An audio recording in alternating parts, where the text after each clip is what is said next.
stream.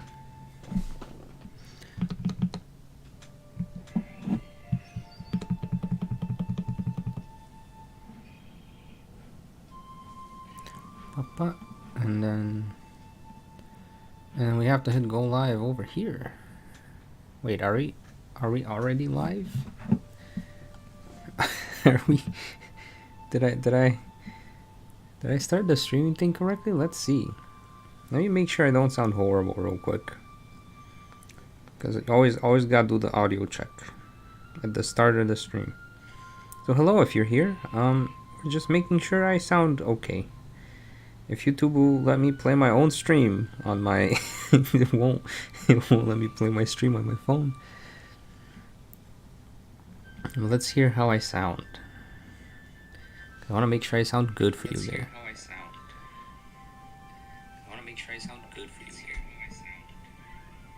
Okay, I mean, it's not bad. It's not bad.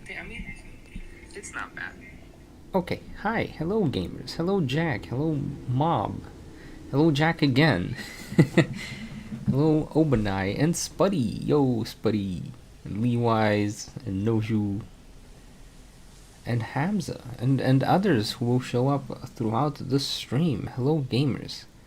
Wow, I've been doing this YouTube thing for like 7 years now. Man, time do be flying sometimes, and I don't have too much of a plan for today. I think the main plan, well, first of all, I need to start from the start of the question list and not. I set up a little code to do all the question list for me. And I don't know if this is the first one. Okay, I think this is the first question, because I'm hitting the previous question button and it keeps coming back to this. But basically the plan for this stream is I haven't really done shiny hunts ever. So I thought, what if I just go through each of the different Pokemon games that I have? Why does it say no data? Go through each of the different Pokemon games that I have and then see if I can catch a shiny in each of them. So if I catch a shiny in Legends Arceus, we're gonna switch over to Sword and Shield, and so on and so forth. Let me make sure the stream did not die, because YouTube Studio is telling me no data. Are you guys able to hear me? Am I still here? Am I still live? I hope I am. That'd be very unfortunate if the stream just cut off 5 minutes in. Okay, you guys can. Am I hunting for a specific shiny? So in this game, I'm gonna be hunting for whatever shows up, because as far as I remember, yeah, Blonde Ninja, enjoy school. As far as I remember,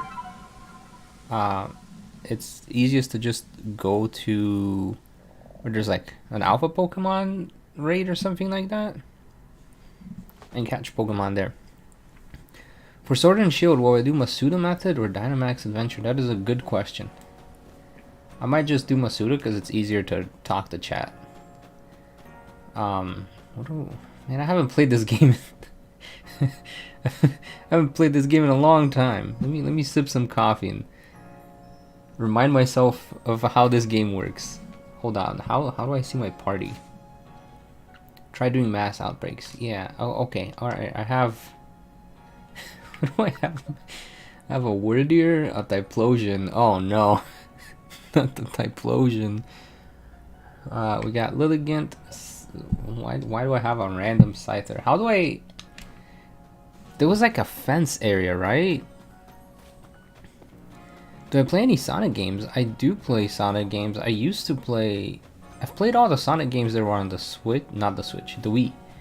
I really like the Wii ones. I know people were not fans of like Sonic and the Black Knight or Sonic of the Seven Rings, but I actually enjoyed those.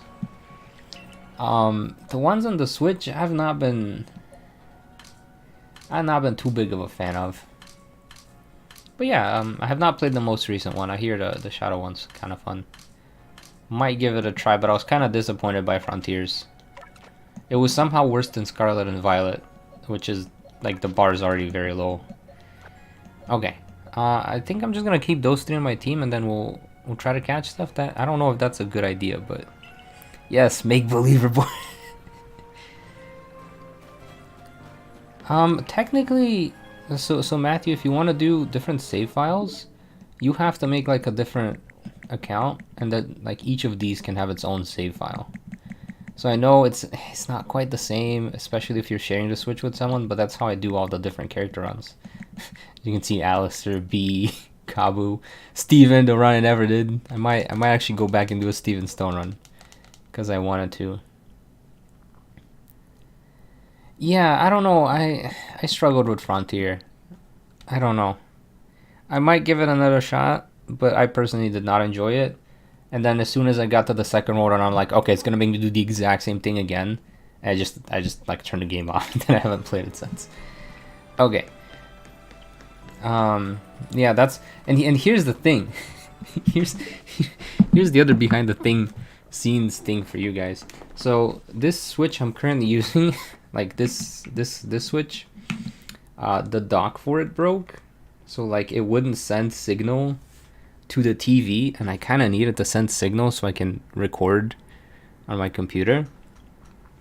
So I looked into getting like a new dock for my Switch, because the dock is the thing that's broken. Like the Switch works just fine, but the dock is having an issue. And it's like there's bootleg docks, half of which had like horrible reviews that basically brick your Switch, and I did not want to brick my Switch. The other option was to buy like an official one, which was like $150, and I'm like, but the Switch is $300. So like, so I'm gonna take this Switch out real quick. I have two Switches, guys. $150. So I bought a second Switch, because I'm like, well, I might as well have two Switches so I can trade with myself and do all this other stuff, and because I needed the dock. Like I can't do anything without a working dock. So I was like, I mean, if I'm gonna spend the money, I might as well get a second Switch. So I have even more accounts. there's like 4 more on this one. So technically I can have up to like 16 different Pokemon saves, because each Switch only supports 8 accounts per Switch. But it's crazy the things I have to deal with. Anyways, Shiny Hunt Q&A. You guys are welcome to ask new questions as well. Sorry, I'm a little coffee this morning. It's because I haven't drinking my coffee, and I ate a bunch of chips, and they're like bugging my throat a bit. How do you have motivation to play the same game so many times? I think that's a question in the Q&A, but since you're asking it here, I'll ask it as well. I'll answer it as well. The answer is I play other games in between, and then I'll usually listen to like podcasts while I'm recording. But I usually enjoy like the Trash Taste podcast. There's this one called like Diary of a CEO, where he interviews like authors of different books. Is it Dust Talks? Dust Talks. Alright, we'll see. Do you know what Miku is? Yeah, absolutely. But yeah, the plan was to... I don't know where I was going with this. That's basically the motivation. Also, I'm just curious how the different characters will do. I mean, even with Scarlet and Violet, where so I can only throw items. I can't send my Pokemon out to fight things, right? I can't... Like, nothing's gonna... I can't send out a Pokemon to attack these Bidoof. I can throw a ball at it, but I can't fight it, right? I'm like reminding myself how this game works. Hello, Lily. Oh, and I actually don't have to look at the Pokemon, because they'll make a little noise if there's a shiny. I like that. Just press X to swap. Oh! Genius. This is genius. What was your first Pokemon game? Gold version. And I did not know how to save because I did not speak English. So I just ended up like replaying Gold over and over. I think that's where it started. It started because I was a dumb child who was not literate in English. So I did not know how to save my game. So I just got used to replaying the same game over and over. This is the outbreak? I don't see Dustox here. Like there's Staravia. There's no Dustox. I should check my map.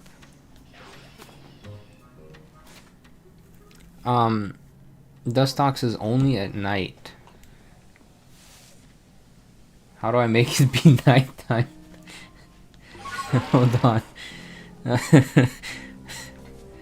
Are you bilingual? Yeah, I'm not from the US. I'm from Bulgaria, so I speak Bulgarian first, and then I learned a bit of English. How do I see the map? Where's the map in this game? Okay, we're gonna go to camp, and we're gonna wait until nighttime. And I'm gonna answer the first question, which is, would you consider making side order minimum color chip run? I kind of did that with the low hacks one. I go in here to sleep, right? Tent, rest until night. Cool. But I might do a few more. I don't know. I enjoy the side order runs. Kind of just depends on how they perform. I know it's on the other side of the map, but how do I get there? Okay. Alright, we're going back. Ooh, if I hold the B button, it runs. Okay, I like this. You know what's gonna be worse? I'm gonna run into... What's that? Oh, I'm dying. Oh. Well, that's not... I forgot you could die in this game. I'm gonna run into a shiny and I'm not gonna know what to do. That's the worst part. It does not Dustox either. I've been robbed. Wait, why is there a pin there? Dustox is... I done doofed. Gamers, I've made a big mistake. I didn't even know I placed a pin. Yes, I am professional streamer. Thank you gamers. No, I haven't played this game in like a solid year. But a lot of I looked at the survey.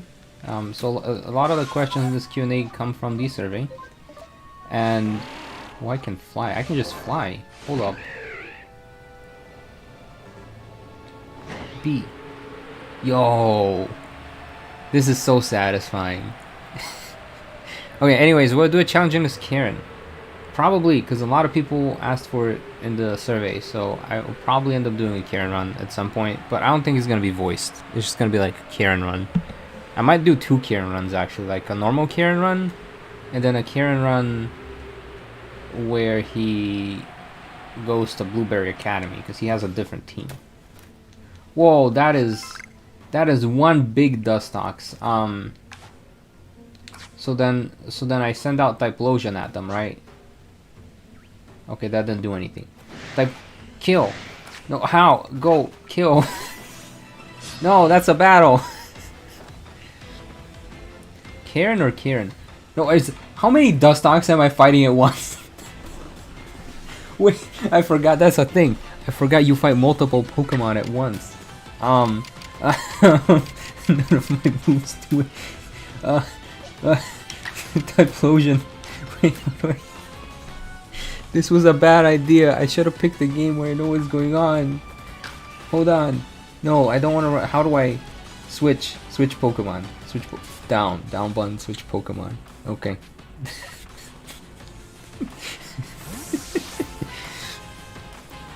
I'm gonna catch a shiny and then move on to the next game. Flamethrower. I don't even know which one I attacked. Haven't been making any art recently. No. I thought about it because I had idea for like cool animations for the Turo video, but I haven't drawn in like months. It's hard to schedule in drawing time when there's, you know, gacha time, play through the whole Pokemon game time, streams time, do survey time, edit video time, do some coding work because I've been doing coding stuff on the side. I also have to study for the GMAT because I think I want to do like a PhD. So I need to add like study time in there I'm overwhelmed, gamers. There's a lot going on. And then I get overwhelmed and I just watch anime. Or play Ace Attorney. I've been playing through Ace Attorney. That's the current game I'm playing through. The trilogy, so the first one, because I never played it. Working time, what's that? Wait, so the strategy with these is you just... Okay, that's not what I want. No, that is also not what I wanted to... Oh, no. I'm gonna die. I'm gonna get killed before I catch the shiny. The game's gonna murder me. Gonna watch the Ace Attorney anime? I have a hard time watching video game based anime. So probably not. Because I try to watch the Persona one. I know there's like a Nier one. There's Atelier Ryzen one. Like, the animations look cool, but it's like I've already done the story. So it feels weird to just watch the cutscenes. Thoughts on the Typhlosion? Well, a lot of these Pokemon are based on, you know, the ancient Japanese. I forget what the name is. It's not kaiju, right? But it's like they're like myths and stuff, and a lot of their myths are kind of dark. So it kind of makes sense that they start out with like a very dark story, and then they lighten it up for us. How do I need to heal this guy because he's gonna die, and if he dies, I'm like screwed. Potion.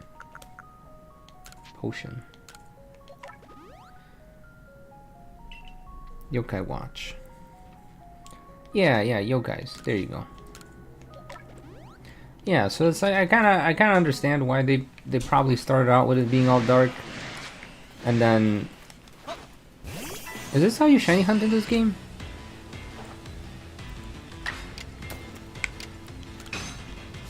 I don't know if I'm doing it right. Am I gonna Cynthia run an SV? I don't know yet. I have not decided. Let me do this question real quick. Why have you taunted me with Xenoblade music for so long without actually speaking of the games? How dare you? Funny enough, I had made Xenoblade Chronicles 2 videos back in the day, but they just weren't performing, so I unlisted them and then I never made another one.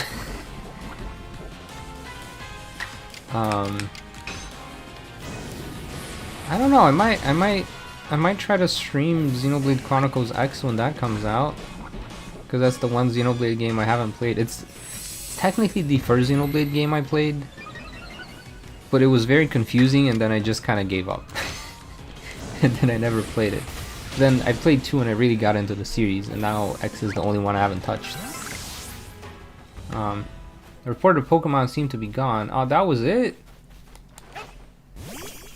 So now what do I do? Now I just go home, right? I go back to the base camp, and then we try another mass outbreak? And hope I have better luck next time?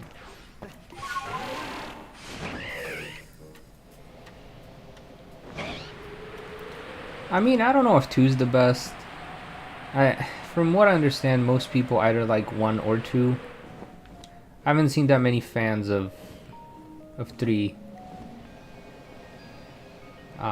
But usually the divide is between 1 and 2. I mean, 3 was pretty alright. I enjoyed 3. I thought 3 was alright, but it didn't quite give me like the super duper feels like 2 did.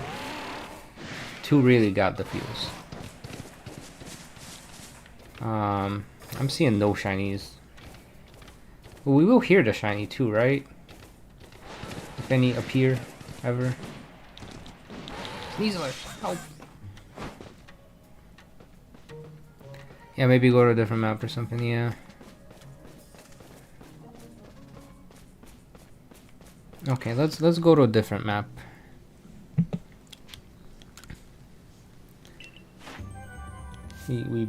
Okay, cool Pokédex level, nice, thank you. Xenoblade is a game with the guy who armor, yeah, in Breath of the Wild we got Rex's armor in. Oh my gosh, could Rex save Hyrule. Could Rex save Hyrule by playing through Breath of the Wild in the Rex suit? That'd be crazy.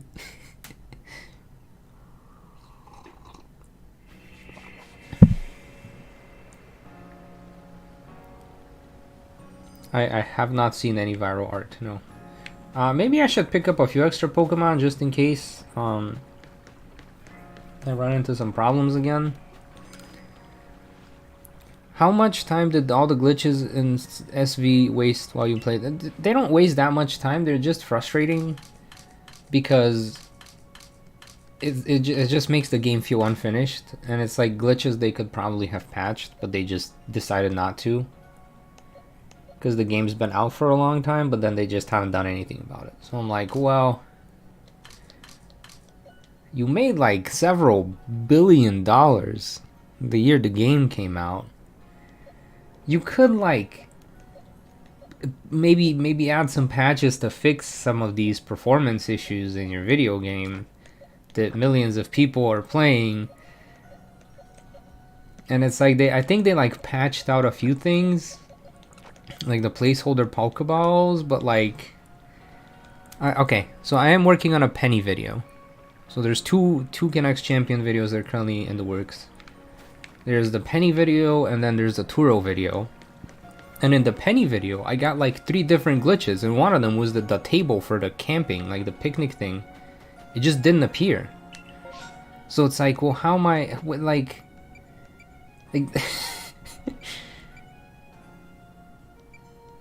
I was just like, okay, like picnicking is a big part of the game, so you should make sure that like the table spawns. Because if the table's not spawning, that's a problem. There's stuff like this where I'm like, okay, this is like basic, like it's the basic functionality of the game that's not working. It frustrates me because then they never bothered to fix it. Okay, so I have a mark, but it's probably not where I need to be. Oh. Okay, so there's several massive mount outbreaks. And I'll just go to those. Okay, why don't you do a Pokemon Scarlet and Violet run as Red? First question is which Red? Because there's several different teams of Red. So I don't know which one you mean. Okay, Machops? Okay, so how does the shiny hunting work in this game? Do I just like walk away and then they despawn and then I walk back in and then they respawn and then hopefully it's a shiny? Also, hi Frank. Favorite Hisuiman is definitely the Lilligant. Like that thing hard carried me. I kind of want to do a run as Arezu because she uses Lilligant in her team. Well, Togepi's. None of them are shiny.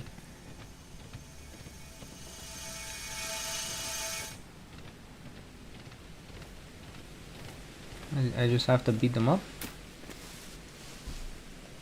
Or do I just walk up to them? You need to catch or defeat. Alright, I choose defeat. Violence. Go. Go violence. Crouch in the grass, throw Pokeball at each Pokemon until they... Oh, okay, so it's better to just catch a bunch of them than to beat them up, which is what I've been doing.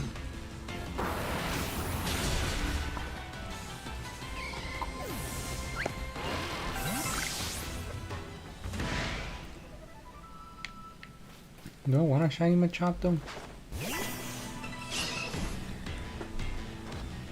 Okay, why don't you do a Pokemon Scarlet? Wait, I already did this. How have you been? I've been alright. I've been better, but I've been alright. He wants my lunch money. Also, always save at the sound effect. Okay, that is a good point. Is this how I save? Okay, this is how I save.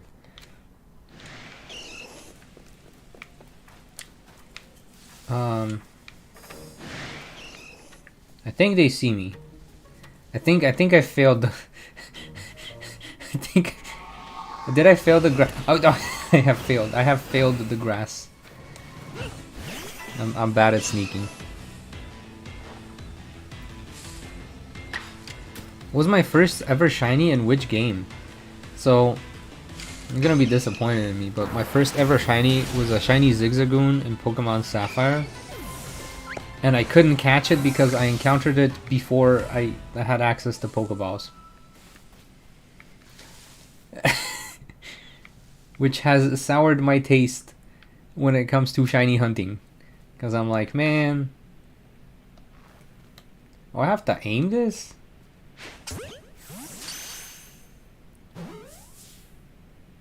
Man. Oh, now he's gonna be angry at me.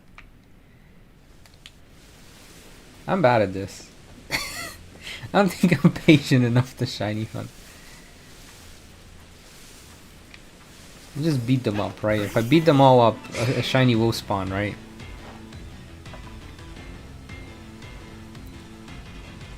I need better Pokeballs. Oh no. It's okay, I'll just believe in the power of friendship. Why did I start doing YouTube? I could not get a real job. Because... Okay. So the premise is, you go to college, or university, depending on where in the world you are and what you call it. But the premise is, you go to university, university teaches you the skills you need to get a good job, right? Like that's the premise. So I went to university, and I took business. I was a business major. I got accepted as a physics major because I wanted to make like wormholes so we could like fast travel and stuff, but then I did like the orientation and they're like, oh yeah, there's only 6 people in the physics major, and then you're gonna need a master's degree and a PhD, and only then you have like a 5% chance of actually getting a job in physics. And I'm like, what? wait. It's not just a bachelor's degree, I gotta study for like 8 more years for a 5% chance of maybe getting a job, and then I could make wormholes so we could teleport all over the place. So I was like, okay, let me do something more practical, because I don't want to be like unemployed when I graduate, because that sucks. Like, not having money sucks. So I was like, alright, what's the highest employed major? And it's like, well, there's business or there's computer science. I'm like, I like programming enough to where I learn it on my own. And I thought to myself, here's the logic here, gamers. The logic was, if I learn how to do... Okay, I don't think there's going to be any more Machop spawning after this guy, so we're going to go after something else. But the logic was, surely, if I learn business... right, I can then use my massive creativity stat, because that's basically, I don't know, that's where all my stats went. Okay, I have high creativity. I'm pretty good at math. So I was like, okay, I'll use my high stats and creativity, and then profit, right? Stonks. That didn't work out. Because I'm too ethical of a person to try to sell people random stuff. So anyways, I took business, and I learned a lot about how businesses work and all that jazz. And like, I understand a lot about marketing and like business processes, logistics, all that sort of... Was that the shiny noise? And then I graduated, and I'm like, okay, what do I want to do? I don't know, maybe I'll produce ads, because I did really good in my class for advertisements and marketing. Like I got like 107 out of 100 possible. Why is... Okay, I don't understand something.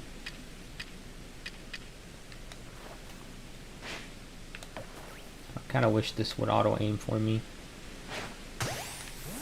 But then, as it turns out, the things I learned in business school isn't how to start your own business. What I learned in business school is how to be a CEO. Unfortunately, a CEO is not an entry-level position. Entry-level positions require a completely different skill set that I've learned nothing about. So I could not get a job out of college because I just did not know enough, and I was too shy. I didn't like network, because you're supposed to network. I just entered first-person Pokemon mode. Whoa. Whoa. So anyways, I was looking for jobs for a while, and then I don't know, I just couldn't find anything, so I was like, alright, let me just make a YouTube channel. That way at least I'm doing something. And here we are. That is, I literally could not find a job, so I made a YouTube channel to make up for it. Big brain move.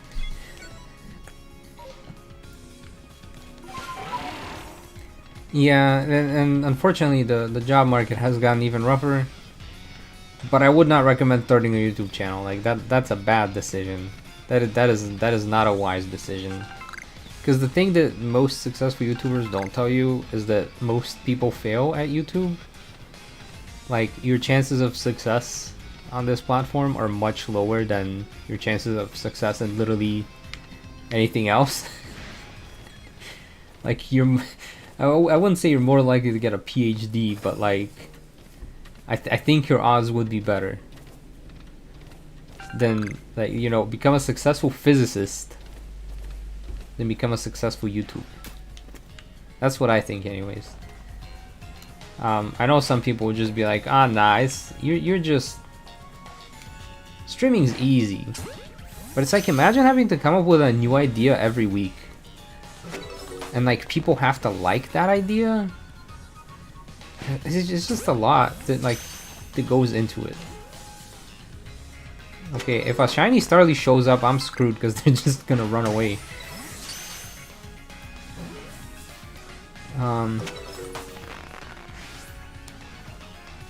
This is how I do it, right? You just chuck the balls at them. Yeah, I should probably like try to market myself on other platforms. Like, I just want to write stuff and make videos. I don't want to market myself. See, this is my problem. It's like, I don't want to do the stuff that needs to be done to be turbo successful, because it's some of it I feel like is a bit too sleazy. But I legit need to, because like channel's low-key dying. I figured it out, but how do I change which one I'm looking at? Because I want to throw it at this guy. I've missed like 3 times. I'm gonna run out of Pokeballs.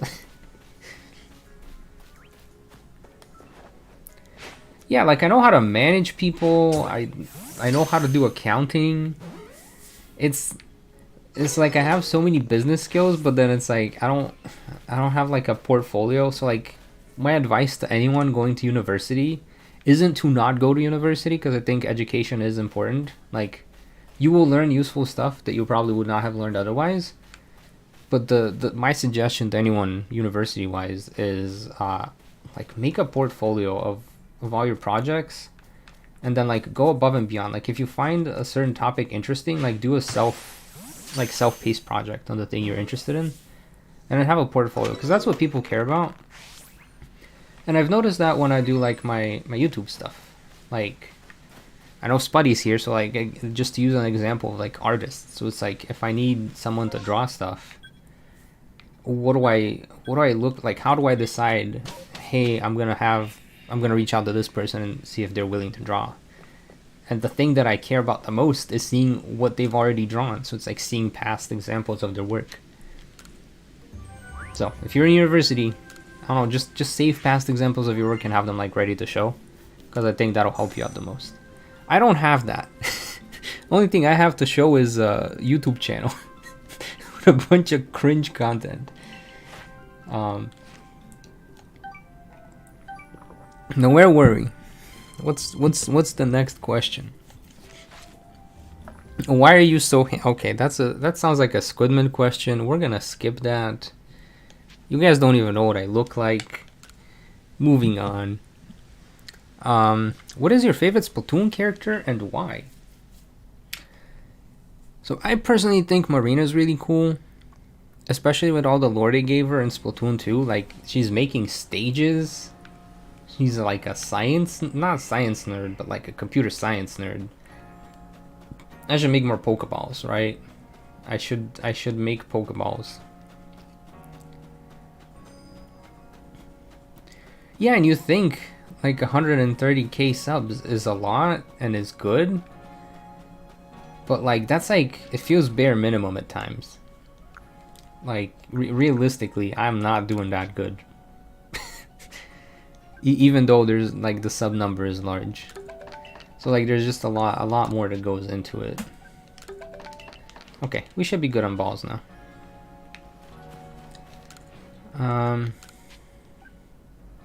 Let's make some normal Pokeballs because I've been throwing a lot of those.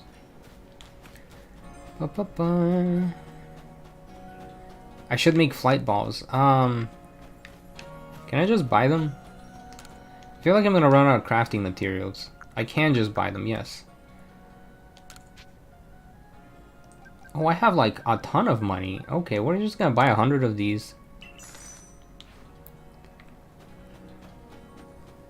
What is my dream Pokemon team?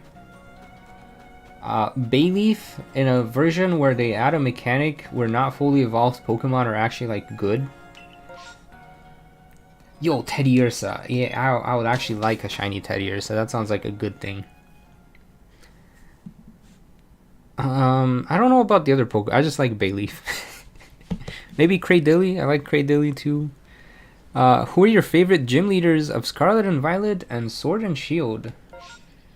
Favorite gym leaders. Alright, let's go to the Teddiursa. Let's see if I can find a shiny teddy bear.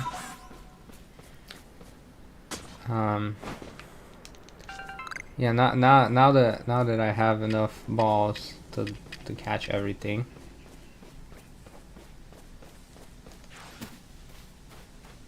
Okay, I don't see any shiny ones. Why is there an eye on me already? Who? Who's trying to kill me?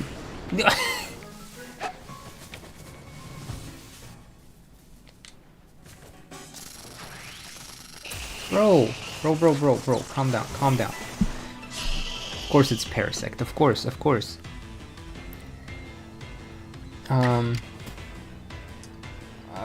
A Dragon Pulse. Alright, favorite gym leaders, Scarlet, Violet. Scarlet and Violet, they really didn't give the gym leaders a lot of personality. I mean, I personally, I think like Iono, I'm a little biased though, but like, I think Iono's pretty cool. Because she's a streamer. And, who else?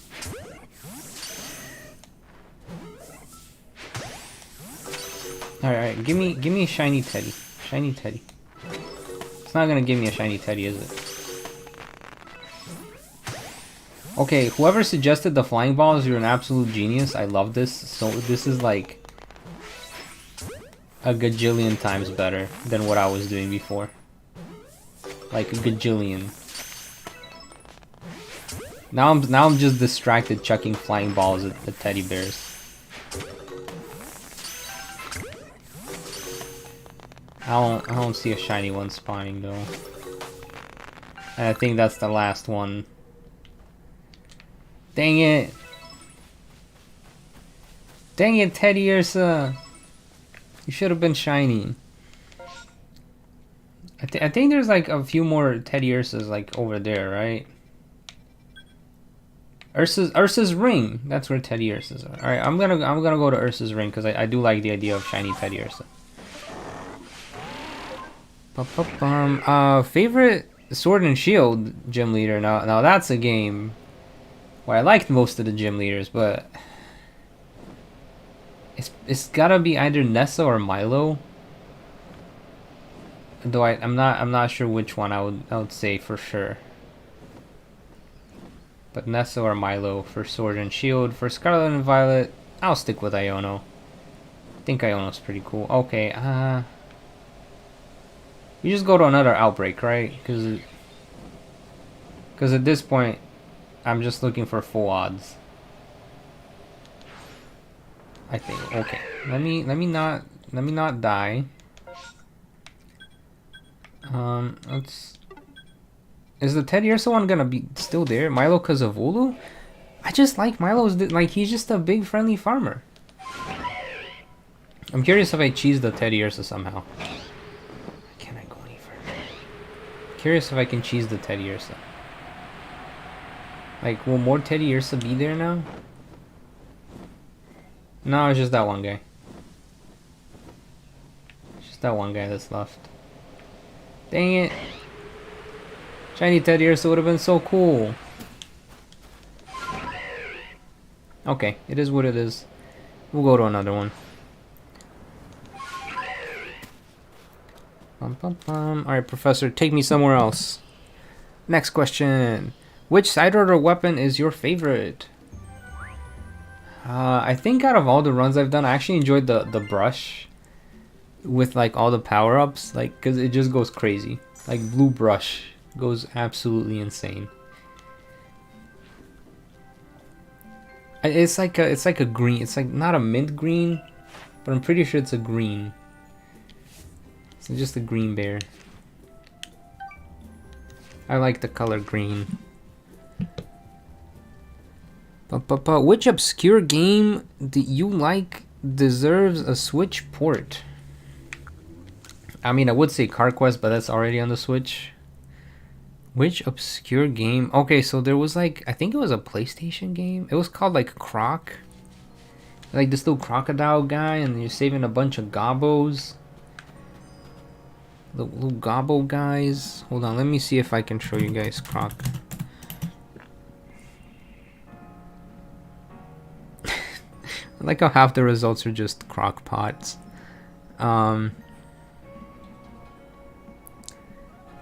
Here. How do I share screen? How do I show you guys my screen? Is it this? Yeah, there you go. It's this guy. He's like a little crocodile guy. And you go around and you save the little gobbos. These guys, they're little gobbo guys. It was such a cute game. Gobbo, I'd love to replay it. they're such silly little guys. And they all talk funny. I like them. I would get that game on the Switch. That is my answer.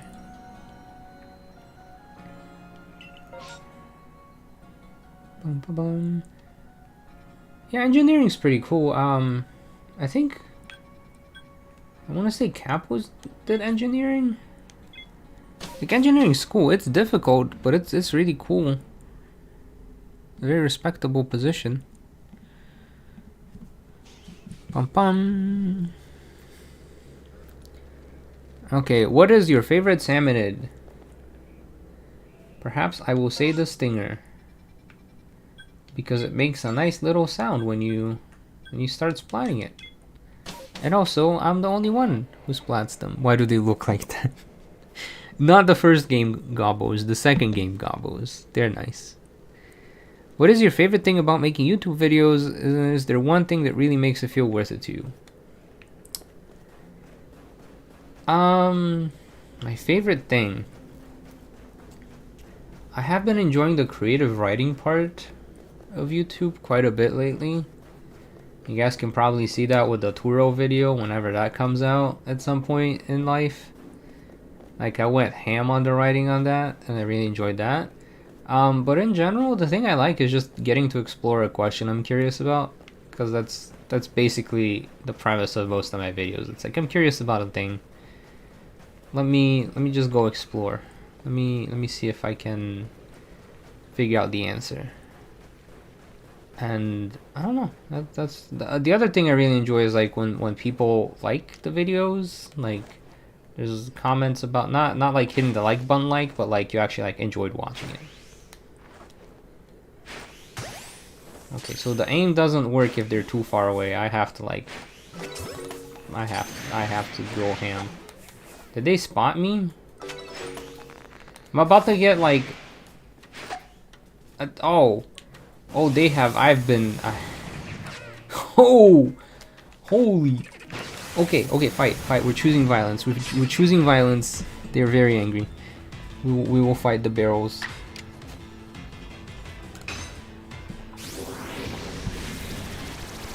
I don't know. What makes it feel worth it is seeing like a comment. Someone goes, "Man, that was really good. I really like that." Like that kind of like not hitting the like button, but like actually saying, "Hey, I like that." Like you liked it enough to say something. Like, "Hey, I like that." I don't know. It makes me feel like I didn't just do it for myself. It's like, oh, someone else like enjoyed this thing.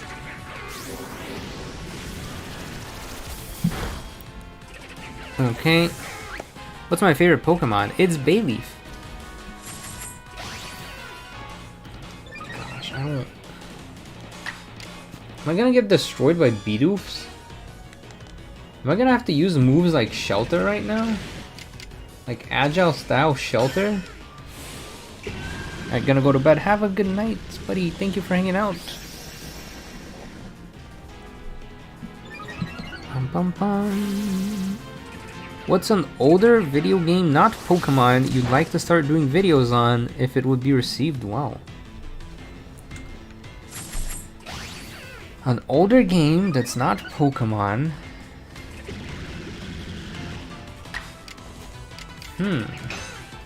Older game that's not Pokemon that I would do videos on. I'm trying to think of what other games I play that are older games.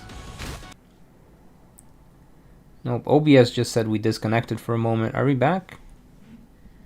Are we back, gamers? Like the Rise of games or Xenoblade, probably, because I like those series. Alright, there's angry beavers. I get it. Oh, there's angry balloons. Everything is angry at me in this game. Why is he so fast?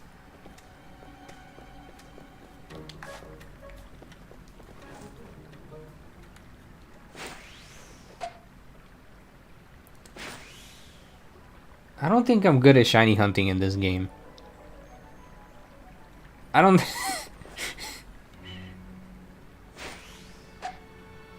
Why isn't it working? I'm knocking him on the head. Stop looking at me, get caught.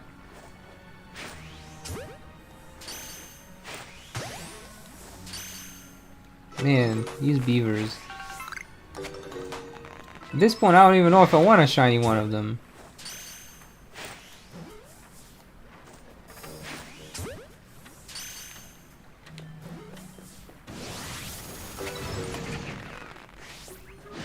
Okay, so was I wrong to think that I was under the impression that shiny hunting was a lot easier in this game?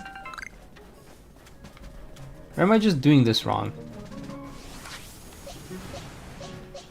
Because I could just be doing it wrong. I could just use the smoke bomb. I did completely forget about smoke bomb. That is very true. That is a very true statement. I'm just a bit rusty. Yeah, that is also true. What's your favorite activity outside of video games? Going on walks, is that an activity? Anime? Is that an activity? What else do I do? Travel? I like travel. I just don't often because it's expensive. And also I don't like solo traveling, so like I just don't. Because I have to go by myself. Okay. What, did we just... Oh, did the questions just break? The questions just break, or is there something wrong with this question? Alright, let's go next question. Let's see if it starts us from the beginning. Okay, it starts us from the beginning. Aw, dang it. There's a question that breaks us. Why did that question break us though? That's the real question. Which obscure game deserves a Switch part? Which is your favorite Salmonid?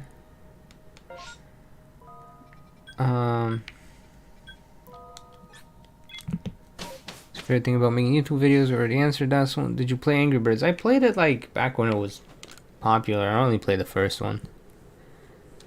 What's your favorite Pokemon? What's your favorite activity outside of video games? And then it breaks. Okay, so what's my favorite activity outside of video games? What is the question after that? Why does it break?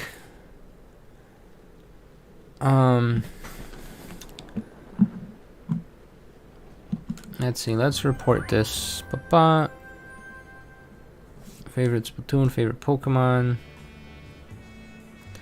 What's the next? Can X become champion after Paldea curse? That's the question. I don't know why the question isn't loading. Let's see if this fixes it. Hold on. That might not fix it because I have the file open that has all the questions in it. That... Why is it not loading? Okay, I'm just gonna delete that question. But I'll post it in chat for you guys. So it's basically, what's the next Can X become champion after Paldean Curse is finished? That is a good question because I don't know if I'm gonna continue doing the story-based ones for a while.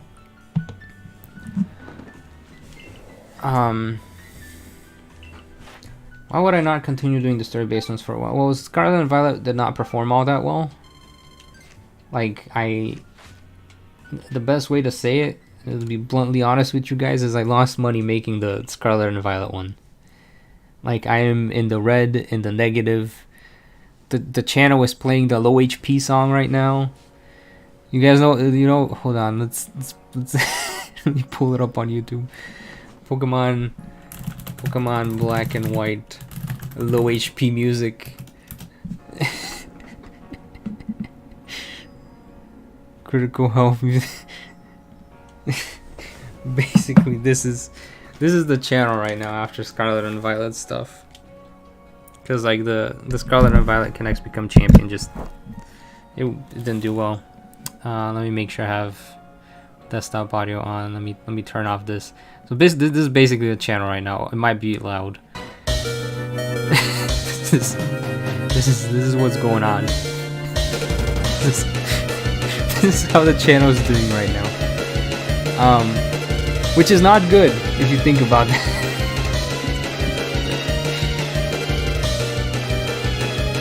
Anyways, let's get back to the shiny hunt. But yeah, I don't know. Scarlet Violet low-key killed my channel. I kind of want to make a video, just be like, Scarlet and Violet killed my channel. Oh no. But yeah, I'll see. Yeah, so not only am I burnt out on Scarlet and Violet, it feels like people just aren't as interested into it. Like, so it's like I can take a chance and try like another game or two, but like unless I start finding something that works really soon, I'm gonna be like, YouTube has to like sit in the back because I'm like getting to the point where I'm like below the poverty line, which is not good. You don't want to be below the poverty line. Because you want to keep being able to make the thing. But if you're below poverty line, that can't happen because you're so broke.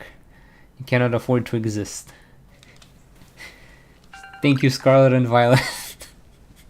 Anyways. Okay, if they just run away. Anyways.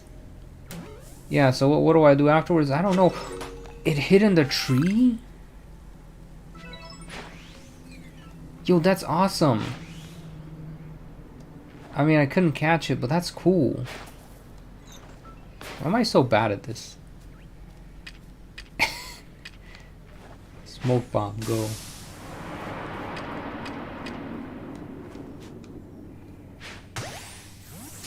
Smoke bomb, go. He's hidden behind the tree. How am I supposed to reach him? How am I supposed to reach the boy when he's behind the tree? Are you crying on the inside? Not crying, just stressing. because it's like I would like to do more Connects Become Champion, but at the same time I can't justify it at the the voiced stuff. I can do non-voiced ones just fine, but like since I need to commission art for the voiced ones, it's like I kind of can't. Like, it's like, imagine if Pokemon launched the game and the game just didn't sell, and they'd be like, well, we're not doing any more of that. Which is why they stopped doing the third versions and remakes. If you've ever been curious, 'cause I think like Black and White 2 like super underperformed.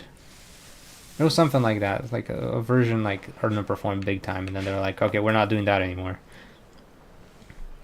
Pum pum pum. With wing balls, you want to aim higher. Monotype runs, but other people do monotype runs.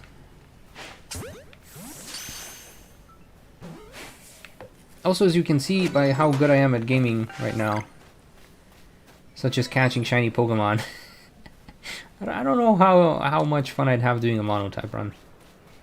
I mean, I might just try it for the funsies.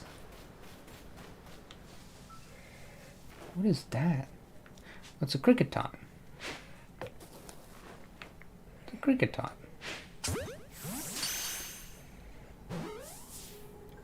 In Black and White 2, so they fumbled in sales, because I think people were just like, oh, it's more of the same game. So then they just didn't buy it. Don't quote me, I don't know if it's Black and White 2. There was like some version. I'm pretty sure it was Black and White 2 though, but... because usually they do like Platinum or Emerald or blah blah blah. But I'm pretty sure like there was a game that fumbled, and then they're like, okay, we're just not doing this anymore. Because it fumbled. Would you play Hollow Knight? I need to revisit the game because I do own it. Like, I'm pretty sure I have it on the Switch. I only played it for a little bit. But like I played it for like an hour, and then I died and I lost everything I had. It should be down here somewhere. Yeah, there it is. I have Hollow Knight. And then I just gave up because I was like, okay, I just wasted an hour of my life. I've lost everything. I'm not playing this anymore. Okay, this outbreak is done.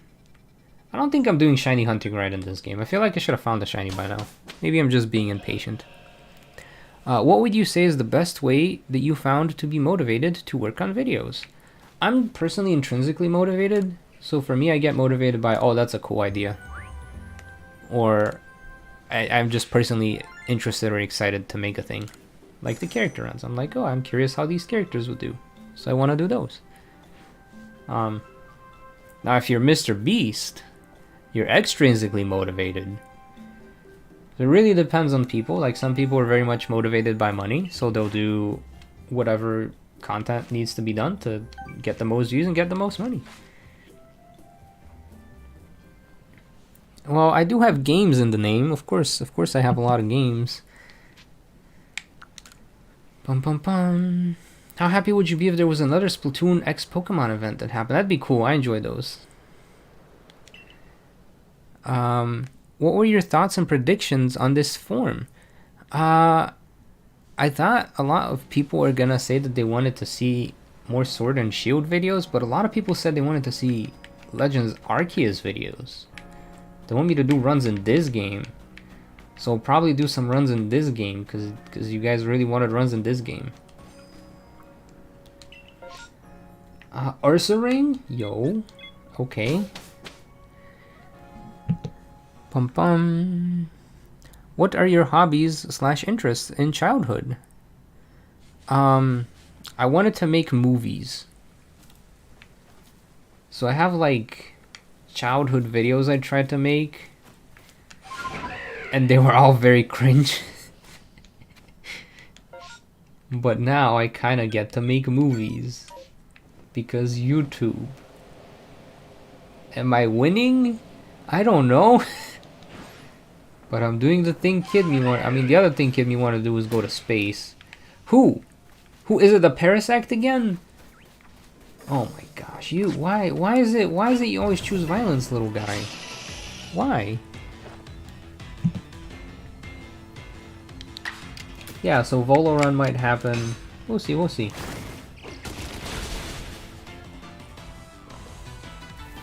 What is more scary, underwater levels, Minecraft, or Sonic the Hedgehog? Probably say Minecraft. No! No, how did he see me? How did he alert his friends? Oh! Die. They want blood. Yeah, that is true, that is true. What was your favorite video to make?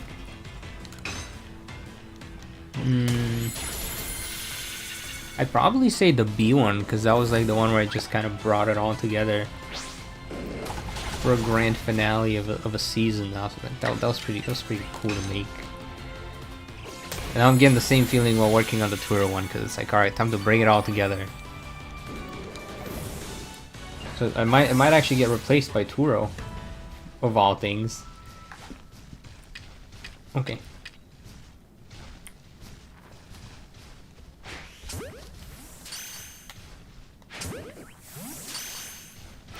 Give me shiny bear. I would love shiny bear. A bear that is shiny. Not a bear that is angry. Oh. They're just all angry. The B one is how you found the channel. Okay, a question for you guys. Since you're all here, and I assume you kind of like to interact with the channel. Do you guys watch the like, do you ever go to the playlist for the Can X Become Champion stuff? Or do you just watch whatever like YouTube shows you? What was my favorite character to write for or play for? I'd probably say Milo. I don't know, I really enjoyed the Milo one. Cause he's just such a happy guy. Hi Jaco.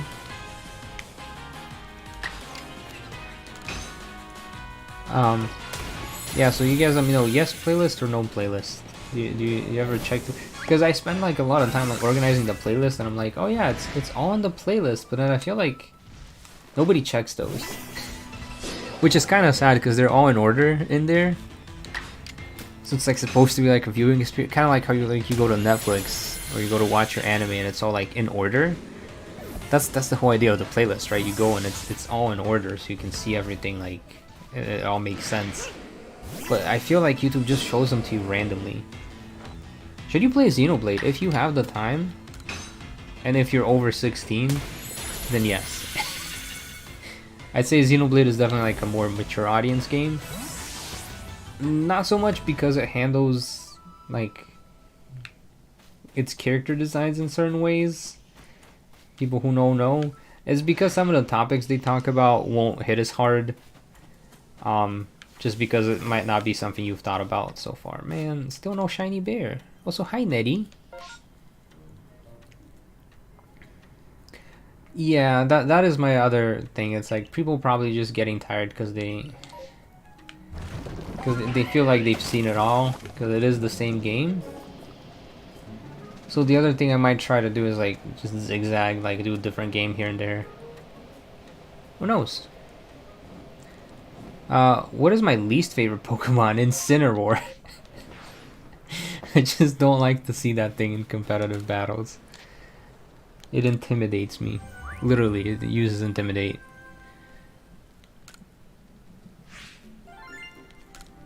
You always use the playlist because you like the videos in order. Yay! Also, the playlist has like some unlisted videos that were like trailers. They give a little bit of extra context. But like if I leave them on the channel, like they just don't get views. Like nobody clicks on them anyways, so it like hurts channel performance. So I unlist them. Found out Xenoblade because of Smash Bros. Yeah, I found a lot of games because of Smash Bros. The part of me was like, oh, the games people win in Smash Bros. Should be like games that are like underrated, like that deserve more love but don't have enough. Unfortunately, that did not happen. Okay, Togepi. You guys said getting a shiny Togepi is... Wait, they're unlisted? Some of them are, yeah. Like the little trailers that play before the video starts. For the premiere. So like I'll do it like the trailer video will play for the premiere. and then it basically just remains unlisted. So the only way to see the trailer video is through the playlist.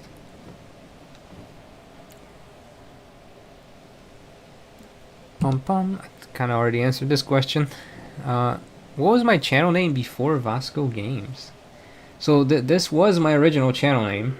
This channel has always been Vasko Games. However, I do have another channel that I had made before this, but I never posted any videos on it. Although I might start posting there because I want to do... I kind of want to lean into coding a bit more, so I kind of want to do like teaching people how to code in Python and then a bunch of machine learning stuff.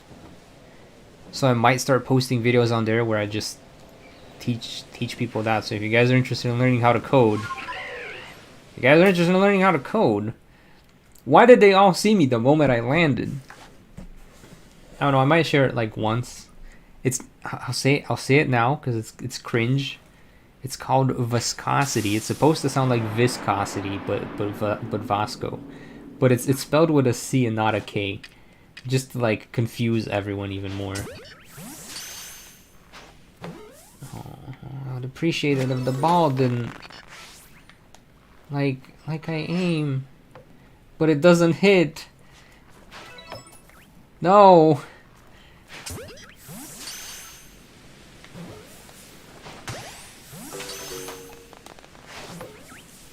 Why are these things hard to catch?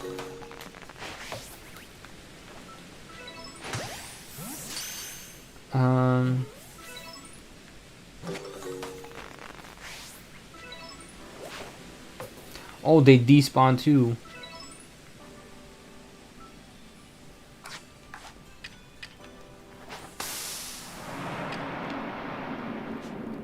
Okay.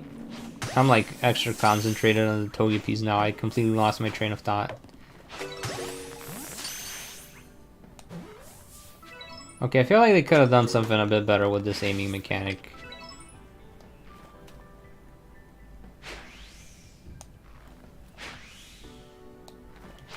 I feel agitated missing all these throws.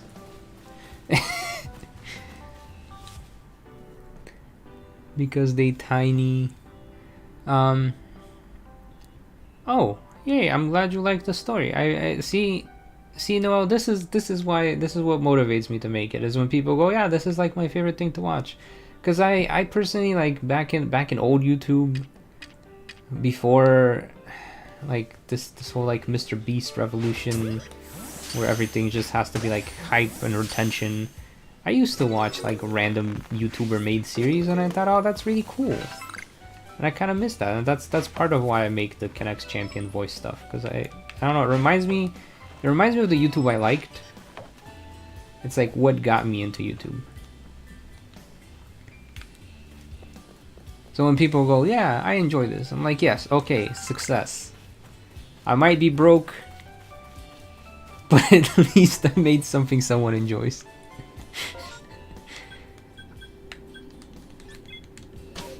Have I considered... Wait, you can get a shiny Meloetta from home? Hold up. How? I would like a shiny Meloetta. Can you please do Karen? Yeah, I probably will do Karen. Probably won't be voiced though, but yeah, so there is a second channel. I'll probably start being more active on it eventually, soon. It'll just be like teaching people how to code in Python, how to do machine learning. I'll probably use like Pokemon as example. So we'll do data science on Pokemon or something silly like that. Where is Millennium Mouse? Yeah, that's the question. It's gonna take probably another month to answer though, because it's a lot of editing, and I still don't have everyone's voice lines, so I can't even start. Rosalia.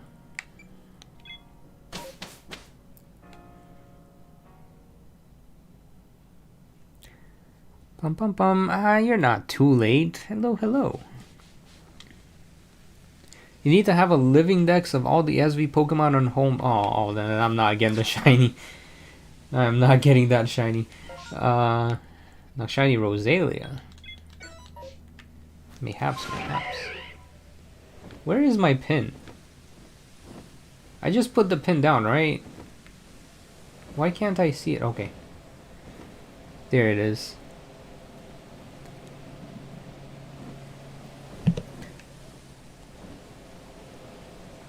What kind of music do you like? I like video game music.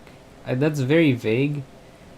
And then I kind of do enjoy just like Bulgarian, like traditional Bulgarian music.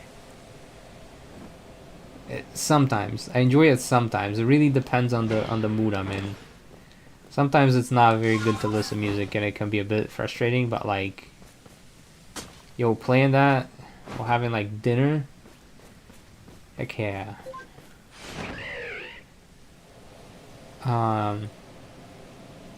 But just video game music in general, which I guess it's not like quite like classical or orchestral music, but like Octopath Traveler 2. Just look up Octopath Traveler 2 OST. I really like listening to that stuff. I don't know if video game music counts as a genre. That is what I like. You need to complete all 3 Pokédexes in Scarlet and Violet and its DLCs. So I have completed the Pokédexes, but I don't think I've put the Pokemon in home. If that makes sense. Have a living dex in your Violet playthrough for Pokédex completion. Is Alfie gonna show up? I don't know about Alfie. Alfie has better things to do. Oh my gosh, just land. Okay. Alright, there's the Rosalia.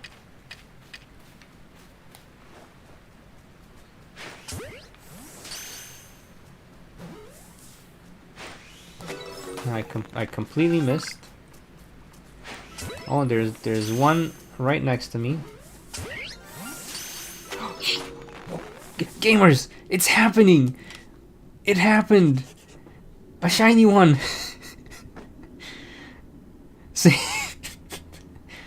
Save because I will fumble this. I will fumble this. My hands, they're sweating. Yup. Okay. Alright. Alright. It happened. It happened, gamers. I found and captured a shiny Pokemon. I did it. I've achieved the shiny hunt. The hunt of the shiny Pokemon is complete. We have done it. We have succeeded. Time to save the game again, so that it does not disappear. And now, time to go to another video game. Catch a shiny Pokemon there. Stream just ends. Just hits end stream. Doesn't answer the rest of people's questions. Nah, I would not do that to you guys. We are gonna switch games though. We got ourselves a shiny Rosalia. Bum bum bum bum bum.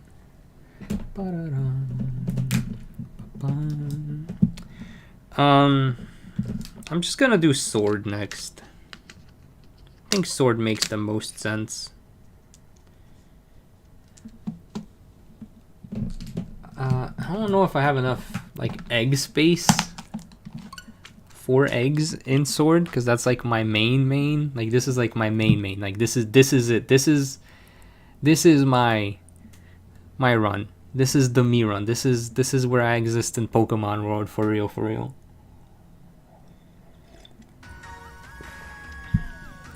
This is the main run that I've done everything in. I can show you guys what that looks like. Alright, so I have a lot of Pokemon in this. I got Galvantulas. We got Togepi called RNG, and it's just supposed to run RNG, so it's got like Metronome, Tri-Attack, stuff like that. Oh, thank you, Matt. I appreciate that. What version do you prefer of each generation / region? So typically I prefer the blue ones. This is very basic. I like Pokemon Sword more.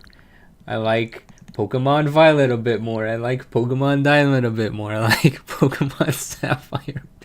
It's so basic I am. This one, there is no blue one, but like Eevee turns into Vaporeon, which is blue. So I like the Eevee version a bit better. This is my first shiny Pokemon I caught in Sword and Shield, and I chain fished for it, not realizing that chain fishing isn't a thing in this game, because it used to be how you shiny hunted, and so like I used this like throughout the story. I caught it like before fighting Nessa. Look at that, 11, 18, 20, 19. And I have my Flapple. Oh, these guys have Pokerus on them. And then the rest is not very organized. I also have a Stunfisk caught in a beast ball because this thing is a beast. Got all the hatted Pikachus. I think this is my shiny box. I think this is the box of shinies that I do have in this game. Yeah, we got Clefairy, got Magikarp, got an Esper. Yeah, we got Bronzor, got Yamask. I have several shiny Yamask accidentally. We got Dunsparce, Golett, Yamask again. Why do I have 3 shiny Yamask? Too many shiny Yamask. I got a shiny Delibird, which I always think is blue, but is I'm probably gonna Masuda for this one. Got a shiny Applin. A shiny Volt. Wait, that's not shiny. Is it shiny? It is shiny. Got Salandit, but it's male, so it's stuck as a Salandit. Got a Gardevoir. I think this was like a gift from someone. Nope. Okay. Yeah, shiny Yamper. And then these guys are gifts. And this is no longer shiny. There's a lot of Pikachus. And here I have all the Gigantamax Pokemons. And then there's the Wooloo from Nettie. Shiny Wooloo. Thank you, Nettie, for the shiny Wooloo. Wooloo just makes me happy. Then I have Blipbug that I caught in a Master Ball. Because I've already beaten the game and caught everything I wanted to catch. So I was like, yeah, might as well catch a Blipbug that has a 100% catch rate in a Master Ball. What could possibly go wrong? I mean, I have no other use for it. I have my my army of Eternituses that isn't even half of the Eternituses I own. Let's see. We have. What does it tell you? Original trainer. Okay. There's Rosemary's Eternatus from the German Marnie run. This is a French run I did with Gloria. There's my personal Eternatus. There's Marnie's English Eternatus. Then there's Hop's Eternatus. I have an Eternatus in a bunch of other games too. I have way more than 5 Eternatuses. I also have several Shield Doggos. Again, this is not this is not all of my Shield Doggos, but I have a lot of Shield Doggos. I probably could have a full team of different types of Silvallies. And I could just do a Silvally team. Because I have so many Silvallies, but whatever. This is my competitive Pokemon that I use. We got Ninja V, the Ninjask with a Focus Sash. It's got that sword dance strategy. We got Galvantula, shiny Big Root. I really like Galvantula. We got another shiny. I have 4 of these. I don't even know how to use this Pokemon. I just think it looks cool. We got a shiny Golurk called Lurking. Lurking, get it. Live streams. Lurking. Got shiny Lycanroc because I think this one looks cool. Kind of gives me Sonic vibes, not gonna lie. Got Cramorant. He's not shiny. He's just overpowered. Cramorant's a really good Pokemon. Got Echidna. I think this is based off the ReZero character. I got Galvantula because I have 2 Galvantulas. So this one's 2. Galvan 2. Okay. Alright. We'll move. Got Stonejourner. Got my Monkey.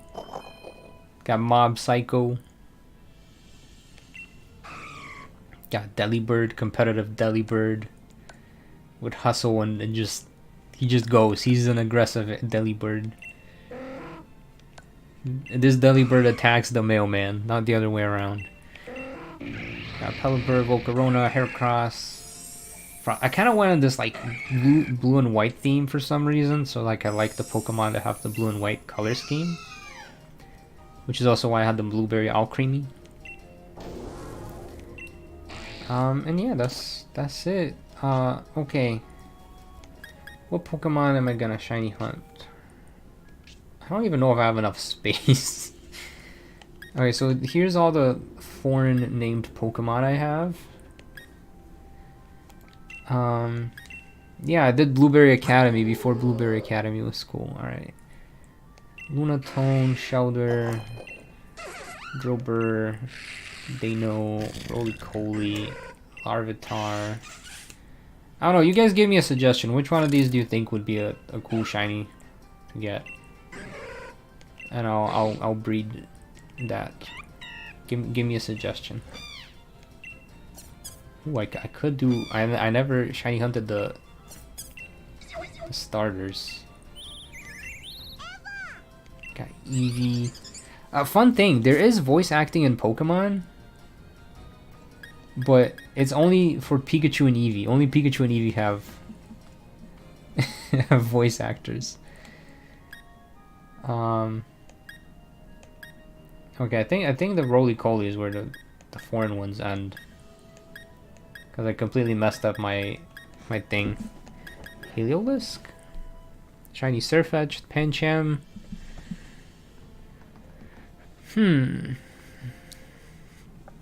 I give you guys to respond. I will answer the question, not being called out for not answering questions. We get distracted, we get sidetracked, that's okay. What's my most wanted weapon related change for Splatoon 4? I want third kits. Having more options is nice. I wish I had more options for the kids, because a lot of the kids are kind of bad. And it kind of sucks if your favorite weapon gets a bad kit. But with 3 kids, at least one of them has to be good. What's your best moment while recording? I don't know. It's all blur when I do record.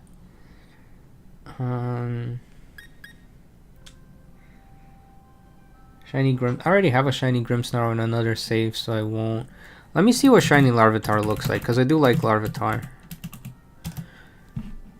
But like a lot of the shinies, they just look the same. He's just a darker green, but I kind of dig that.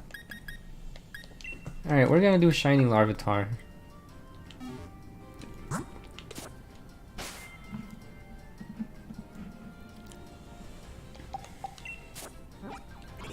What do you mean the Netty gun? What does that mean, Netty? Now I'm concerned. What is the Netty gun? Only cool shiny pseudo is Metagross. That is true. I forget, did Steven have a shiny Metagross? Take back my Pokemon. What do I even have in here? Hold on, gamers. I think I was shiny hunting a Carbink. Unintentionally. Hold on. I might actually cancel Larvitar for Carbink. I think I was. I think I want a shiny Carbink.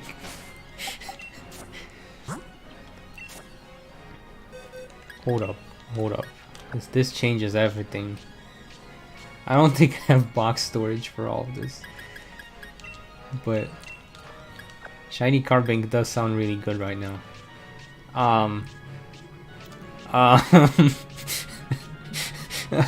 Okay, there's some mystery eggs. Maybe one of them will also be a shiny. And then we're gonna get some shiny Dragapult. Looks cool too. That is also true. There's a tiny, yeah, in Legends Arceus, there's like the little screams of oh, I'm dying, please don't hurt me, Pokemon. Larva instantly gets axed. I really like Carbink. The reason I really like Carbink is because I did this this battle in X and Y, like an online battle, and I was fighting a Mega Mewtwo Y, which has like the highest base stats. It is basically the strongest Pokemon. And based on the Terra leaks, it was supposed to be Mew 3, which makes it even cooler. And I like completely wiped the floor with it, thanks to my Carbink. And if a Carbink can wipe the floor with a Mew 3, Carbink is a really cool Pokemon in my head. Instantly best Pokemon in the game, Carbink. Okay, that is not a Carbink. That is an Aron. What inspired you to make Canucks become champion? All right, this is a crazy story. Hope you guys are ready for it. What inspired me to make Canucks become champion is very simple. I was on Twitter. I was scrolling Twitter, and I saw an artwork of Pokemon trainer Marnie, one of the rivals, dressed in the champion uniform. And I was like, this looks cool. But Marnie never became champion because she's an NPC. And then my mind went, wait though, if we weren't there, could Marnie become champion? And then that's where it started. It all started from like some random art that someone did on, I don't even know who it was. I don't know what the image is anymore. Like, I don't know who the artist is. I don't remember what the exact image looked like. I just know it was Marnie in like the champion outfit. And I was like, oh, could she? And that's where it all began. Thanks to some random person who did art. So anyways, do art. It inspires people. Ba-dum-bum. What inspired you to become a YouTuber? Other YouTubers I enjoyed watching. Because all like, oh my gosh, this is such a good job. I enjoy doing this. It's hard, but I enjoy it. And I'm like, oh, I want to do something I enjoy doing. And then I was like, I kind of like storytelling. So I was like, fine, I'll try it.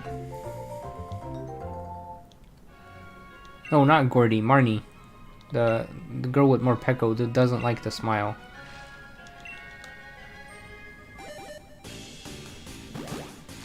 Yeah, I'll switch them out.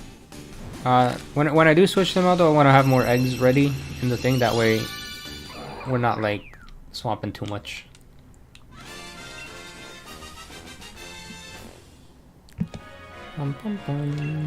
This way we can have this kind of situation where we move one step and then we get like 5 eggs hatched. What encouraged you, SwSh, gave you the idea to start the Woolooverse? So the Woolooverse is like a sub thing of Canucks Become Champion, but basically after I'd done like 3 or 4 of the Canucks Become Champion videos, I was like, okay, well this is like, I can see this getting repetitive really, really quickly. And I'm not really getting to explore the characters all that much. So I tried to do the Nessa video where I added like a bit of voice acting and like character development and stuff. But then I was like, like it doesn't make sense why I would be there with the trainers. Like I like the concept of the Nessa video, but then I was like, why am I there? Like killed by some sort of creeper? Why am I there? I'm always curious if this means it's a shiny Pokemon, but I know it's not. But I'm always curious. Yeah, or like if they let you mix up the kit system in Splatoon, that would be cool. So yeah, I kind of started with me just wanting the opportunity to write a bit more on the characters versus just on the challenge itself. And then I needed like an excuse to be there, to interact with the characters, which kind of backfires when there's not that much info on the characters to begin with, like in Scarlet and Violet.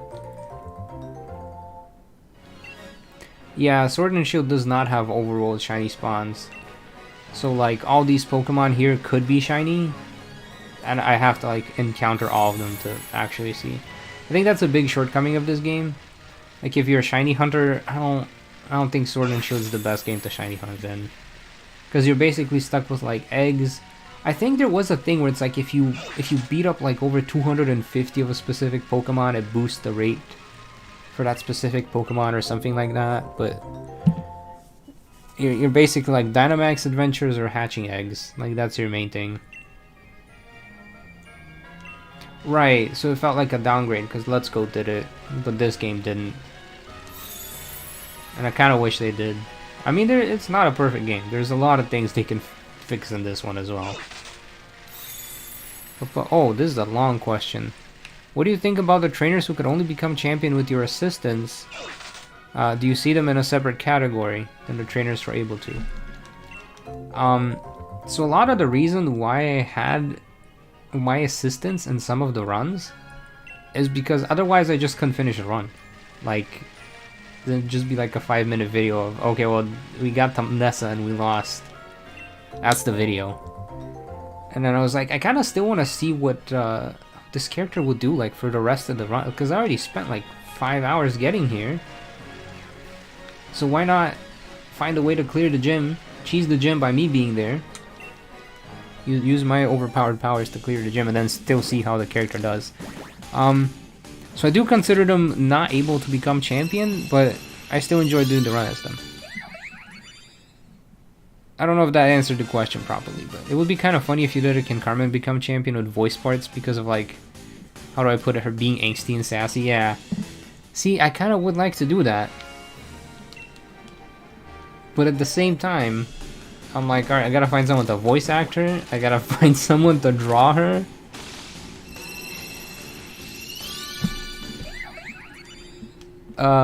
And then I gotta write all the parts where she's getting angsty. I don't know, maybe if I do the Karen one and the Karen one does really good. By really good, I mean like 250,000 views is considered really good. Like at that point I can afford the art. Without being in the red. Where do you find voice actors for your voice parts? So it's usually other creator friends. And then Marie, I don't know if she's here, sometimes she lurks, but Marie had just like randomly joined the server and she's like, hi, I'm into voice acting, love to help out into this stuff. And I was like, cool, you seem like a cool person, you got great voice acting skills. And from time to time I'm like, hey, I need help finding a person. And she like gets back to me like 5 minutes later. He's like, here's 5 people who are willing. I'm like, where do you find all these cool people to like voice act? And then they're all like, yeah, I'd love to be part of it. I'm like, oh, this is like so cool. So it's basically either creator friends or a really cool person that somehow stumbled on my channel and was like, yeah, I'm willing to help out. And I was like, oh, that's awesome. Like, thank you. I don't know where you came from, but thank you. I don't know how you found me, but thank you. You're cool. I appreciate it. I really do. Why is your Let's Go 4 starter video your most viewed? So the reason why the Let's Go thing is my most viewed video is because there was this other channel at the time called Poketips Mike. I don't know if you guys have watched Poketips Mike, because he hasn't posted a video in like years. But he had made a video where he hacked in a Mew or like a Mewtwo into the as a starter Pokemon or something like that, and everybody watched that video, and YouTube was like, oh, this is kind of similar to the video you made about a starter Pokemon in the Let's Go games. So they just put it in the suggested to his Mewtwo video, and that's how a bunch of people found that video.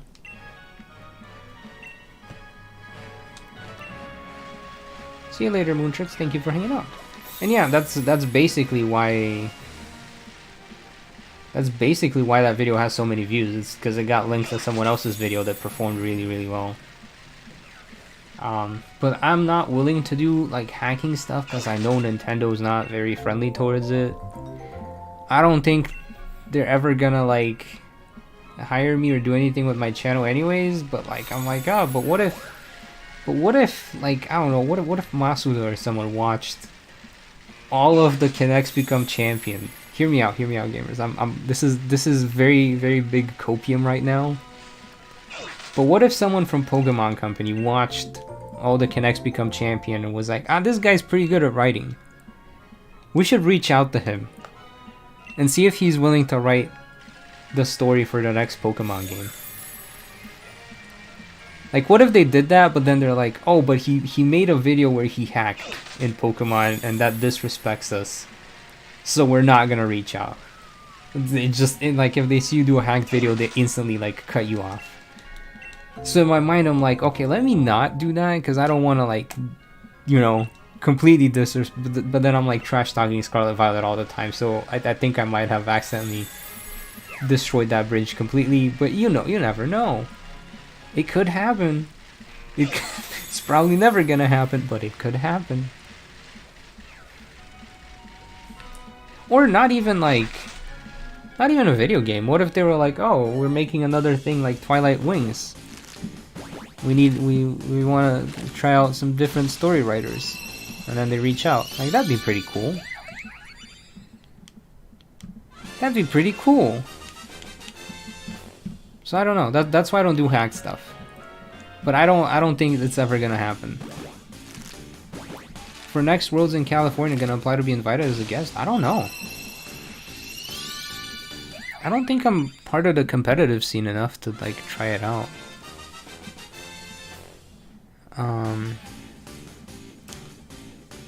But yeah. Okay, next up.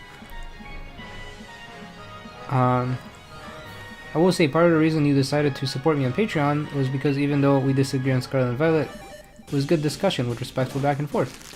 Yeah, I mean, again, I don't completely hate Scarlet and Violet. The reason I'm frustrated with Scarlet and Violet is because they had 2 years to patch out the performance issues.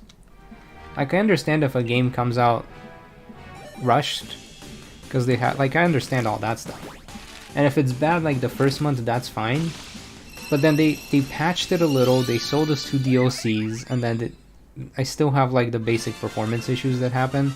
And I realize I'm an outlier, because I'm playing through these games a lot, and most people don't even, like, experience these mechanics as much.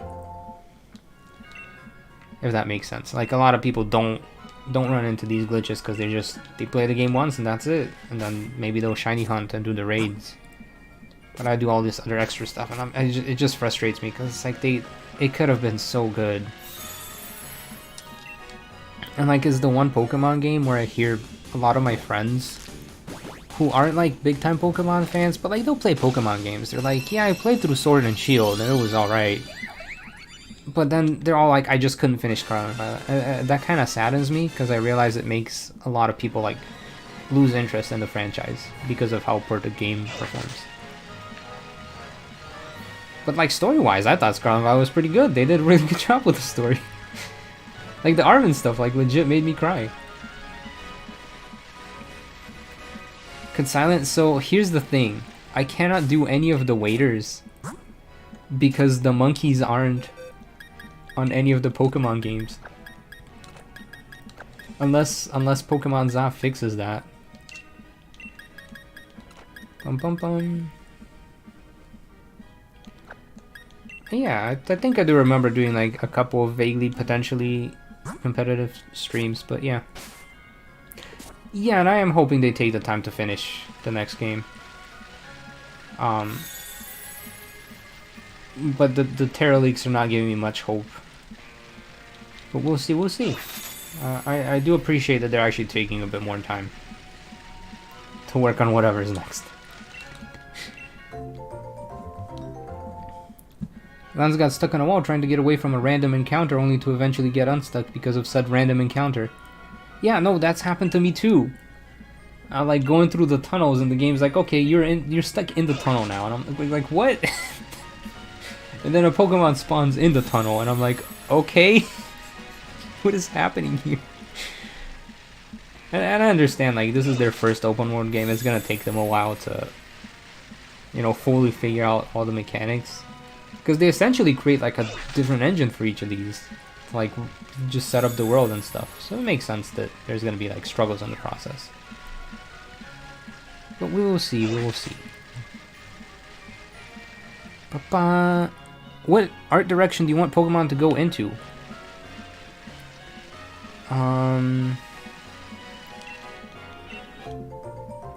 What art direction do I want Pokemon? I kind of like this art direction. Like, I like this. this is the art direction in which I imagine Pokemon, like the Sword and Shield one. Let's Go I enjoyed as well, but I felt like Let's Go was a bit too cartoonish. Whereas this one feels, I don't know, the Sword and Shield art style feels the most Pokemon to me. Or at least it reminds me the most of like the previous Pokemon games I've played. You're pretty sure Point Crow purposely tried to see all the glitches in his run of Scarlet and Violet. Did he manage it though? I don't know, I haven't seen it. I'm curious. They also do need to bring in... Okay, so I saw the leaks and they had like completely different like shaders for Scarlet and Violet and the game actually looked amazing. But then they had to like not use those shaders, apparently because of performance issues. So maybe it is a Switch issue, maybe it is a them programming issue, we'll see. TBD. But Scarlet and Violet could have looked really, really cool, like really good. But then they went with a different art style and like lighting and stuff. Yeah. What's my favorite mythical Pokemon? Probably Celebi.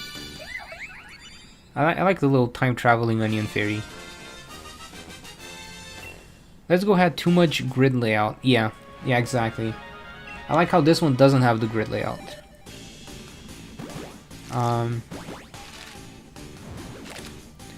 Listen to the super effective podcast on the Pokemon Cast YouTube channel and learn about collabs. Go, sleep, VGC. Oh, that's cool. Celebrate. Yeah, it's weird that its name is just Celebrate though. That I don't know how I feel about that. What's my favorite starter trio? The Johto starters.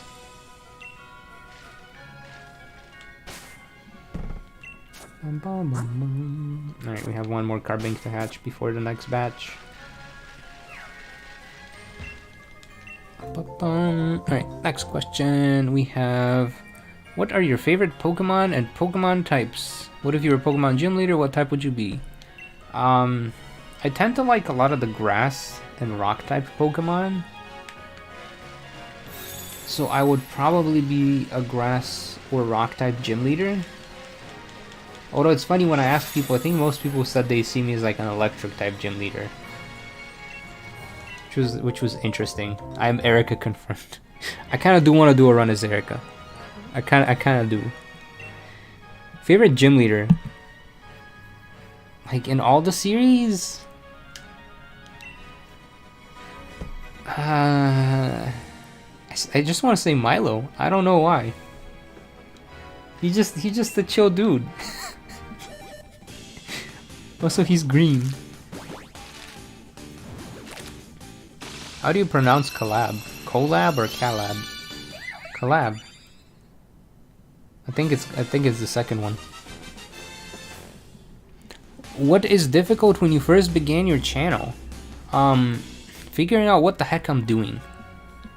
Cause like it's good for your channel to have direction, but when I started my channel, one of the biggest problems I had with it is that I had like no direction. I was just like, oh, I'm just gonna do this for fun. Just do this to learn how to edit. Like I didn't have any specific videos in mind. I was just like making stuff. So the biggest difficulty was like, what is it that I do want to make? Like, yes, I can make stuff, I can learn how to make stuff, but like, what is it that I want to make? And I still ask this question to myself now, because it's like, I like the Can X Become Champion, but I don't like it if that's the only thing I can do. Like, I would get bored if I'm just playing through Pokemon games. Like, I enjoy it, but I don't know, I need more variety. I need, like, it needs to be a channel that has like 2 or 3 different series, not just one series, if that makes sense. Milo's just cool. Yeah, like Milo's just a cool guy. Do you think Pokemon only subscribers are turned off when you don't upload? Absolutely. So here's the big problem with how YouTube is. Essentially, in an ideal world, when you upload a video on YouTube, it sends that video to the people who would be interested in it. which works for a lot of channels because they only do like one type of content. So like I've seen there's a lot of Pokemon channels that do like monotype Nuzlockes. I know like there's like the Flygon HG guy, like Antler Boy, something like that. And like that's the only thing they do. So when they upload another run, it just sends it to the people who already like these types of runs. Whereas for me, I upload a run and then I upload a Splatoon video, and it sends the Splatoon video to the people who watch the Pokemon runs. And then they're like, I don't know what a Splatoon is, I'm not watching this, and then they don't click. And then YouTube is like, okay, these people no longer like your channel. It's not they don't want to see Splatoon, it's they don't want to see your channel.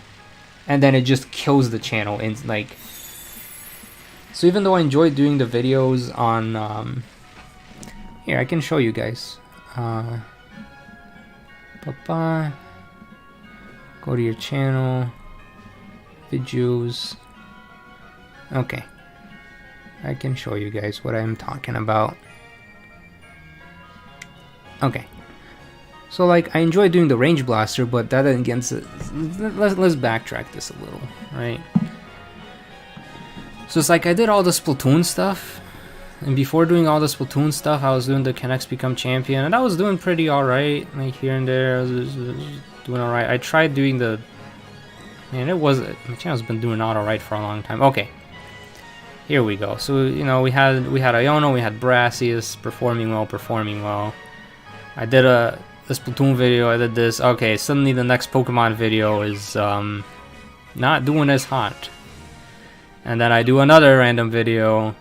And then another random video, and then we get to Grusha, and Grusha's doing even less good. Because I've done a bunch of not Pokemon videos. And then Side Order came out, and I'm like, oh yay, Side Order, let's enjoy Side Order. I have not done Pokemon video in the meantime. So notice that this 49, next time I post one, it's even worse. So like, a whole 13,000 people basically got like knocked out of my algorithm. Like there's people who didn't watch any of these, so then YouTube just either did not show them any of these, but like the Can X Champion after the Side Order just, I'm surprised Larry didn't perform. I thought people liked Larry. Anyways, after a while I did Sada did good, and then I did a bunch of other random stuff. Sword and Shield's doing fine for some reason, but then I did more Sword of Convalary. I enjoyed this game though. I did more character building. Splatoon, it's dead. Like nothing's getting like over 10k views. So I'm worried that now when I post Turo, it's gonna get Larry numbers. Which is funny because I thought Larry was the most popular gym leader, but he has the least views out of the out of the Paldean Curse playlist. It's kind of sad, but it is what it is. Let's see, Scarlet Violet runs. I'm pretty sure Larry has the least. 74, 70, 77, 49, 30. Yeah, Larry has the least. I thought Larry would be popular. Meanwhile, poor Larry, nobody cares about it. Kind of saddens me. It's kind of ironic, but yeah, doing stuff that's like off algorithm like kills channel big time. I'm just wondering if you remember me. I have a vague remembrance of a Noah, but I don't know if I'm remembering the right Noah. Another time Scarlet and Violet accidentally found a shiny B-Sharp next to a blue stick on the ground. What? The algorithm really favors you if people watch every video you upload. Exactly. So it kind of incentivizes you to make the same type of content. Like maybe I should make a different channel for Splatoon 4 when that comes out. Or like Monster Hunter when that comes out. I'm still curious if this is going to be a shiny, but it's not.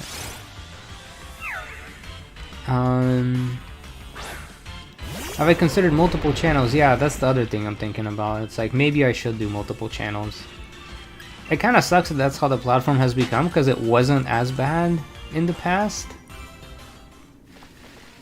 But it is what it is. Thoughts on YouTube hiding dates in videos and views for videos to help smaller creators? No, I think that's dumb. Like just because a video has 8 million views doesn't make it a better video than a video that has 800. In fact, a lot of the channels I watch personally are channels that have less than 10,000 subscribers. And I really enjoy their content despite their content having 1,000 views. I'm personally not influenced by it, but if YouTube is making that decision, usually they make this decision after looking at like audience data.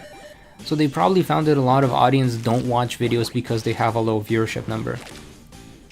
So like they might see a video and they're like, oh, this only has 500 views, I'm not watching that. It's not popular enough, nobody's watching it. That's probably what they saw in their analytics, and that's why they're like, okay, we'll just hide the views. Personally, I don't like the idea. I like having the information so I can make the choice. The less information YouTube gives the audience while they're choosing video, I think makes YouTube more like TikTok, where they're serving you stuff. As opposed to you curating what you want.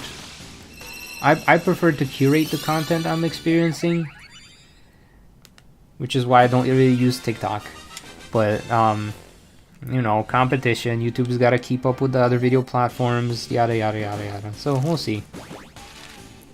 Yeah, thank you, Jaco. I really appreciate that. Also, Alola Lily. I almost called you Larry. Alola Larry.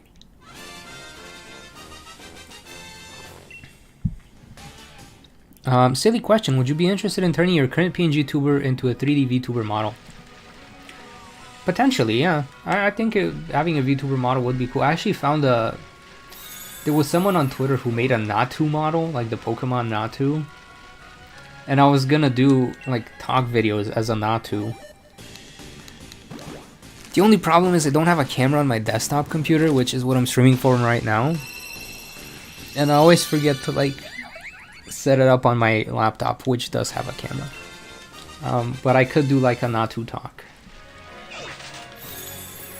Yeah, Larry just burnt out. Has a little wreath around him. Cheery wreath. Looks extremely depressed. Alola trainers. My name is Larry. I am here not for vacation, but for business. Yo, a Wooloo VTuber model would be awesome. That would make me extremely happy, and that would probably make me stream more, because I'd want to do the Wooloo VTuber model. I don't know the legality of being a VTuber Wooloo though. As long as the Pokemon ninjas don't come, but they have bigger issues to deal with right now. You know, they got the Terra leak and all that jazz. Yeah. Does anyone use the subscription feed? I use the subscription feed, but most people don't. I definitely use the subscription feed. Can you rank the Paldean gym leaders from least to most favorite? Yo, it's Michael. Hold on, now we got a tier list. Pokemon Scarlet, Violet. Not Pokemon. I want the trainers.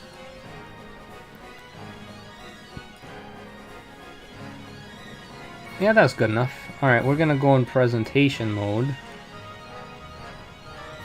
Where's the presentation mode? Okay. All right. Tier list of the gym leaders in Pokemon Scarlet and Violet, which also means I will not be able to see chat for a moment. Hold on. Let me make sure I can see you guys, because I'm here so I can talk to you guys, not so I can talk to myself. Okay.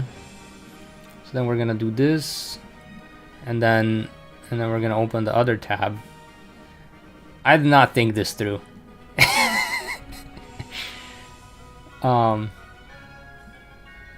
I'll just hide myself. You guys I don't need to see myself. You guys need to see me. Hi. Have I seen the Terra League stuff? Yes, I've seen it. I'm just not talking about it because I don't want to get Nintendo ninja'd. Although again, just copium. I'm just copiuming over here.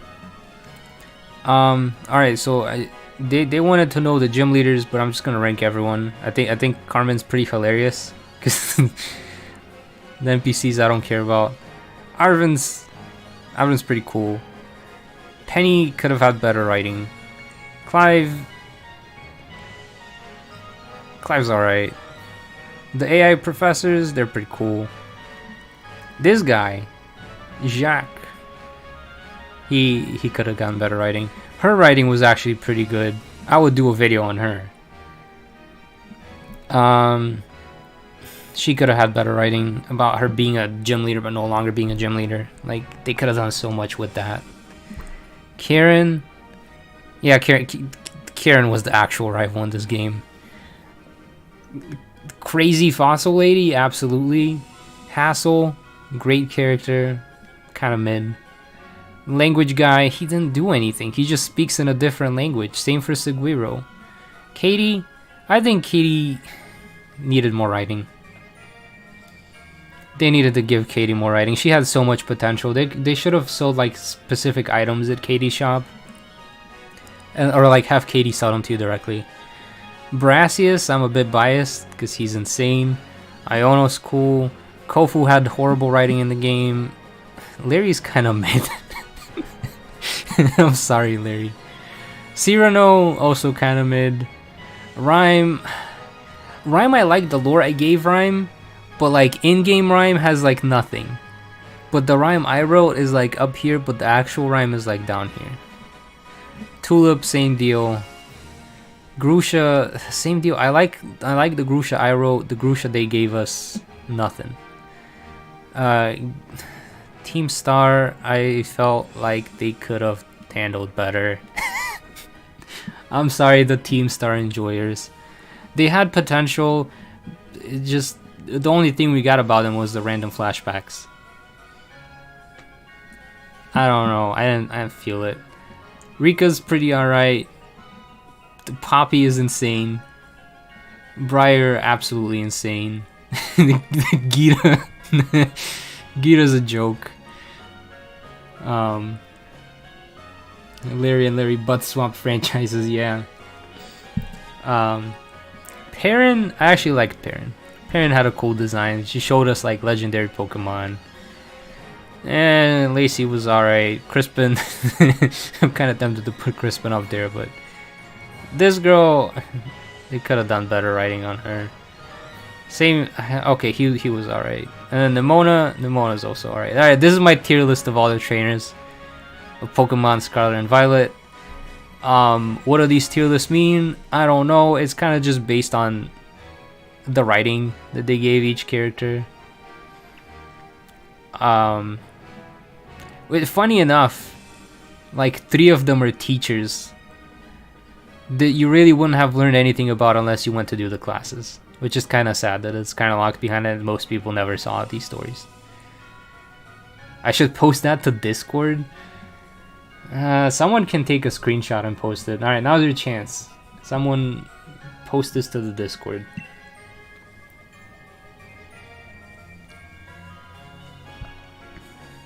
Also post a link. Pokemon Scarlet Violet characters DLC included. Iono is an S. Okay, we're going back now to the shiny hunt, because I'm gonna have to hop off eventually, because I'm getting tired of talking. Okay. How would you rank? Oh, yeah, it said Paldea gym leaders. I did the Paldea gym leaders. Low quality pick incoming. That's okay. Is the Paldean curse done? No, there's one more episode. I was hoping to have it done before the channel anniversary, but I still don't have like everyone's audio for the voices, so I can't really edit the video yet because I need all the voices in there. And then it's probably gonna be like almost an hour-long video because it's 25 minutes of just gameplay, and then there's like 8 separate cutscenes. So it's gonna take me a while to edit it, but it's gonna be a good one. I'm looking forward to it. Brings everything together, like it's all gonna make sense, and then some extra stuff on top of that. And it is set up so that there is possibility for even more. But what's the editing software you use? I use Premiere. I know technically I could start editing, but like I like having everything in a timeline because I'm a little clumsy. And I've had several instances where I've accidentally deleted a lot of work I've done and could not recover it. So, I'm not risking it. Am I gonna put Carmen in the champion? I still want to check the glowy one. I know it doesn't mean it's shiny, but one of these days it will be. Is there gonna be a Turo versus AI Sada? Oh, absolutely there's gonna be a Turo versus AI Sada. I don't want to spoil anything.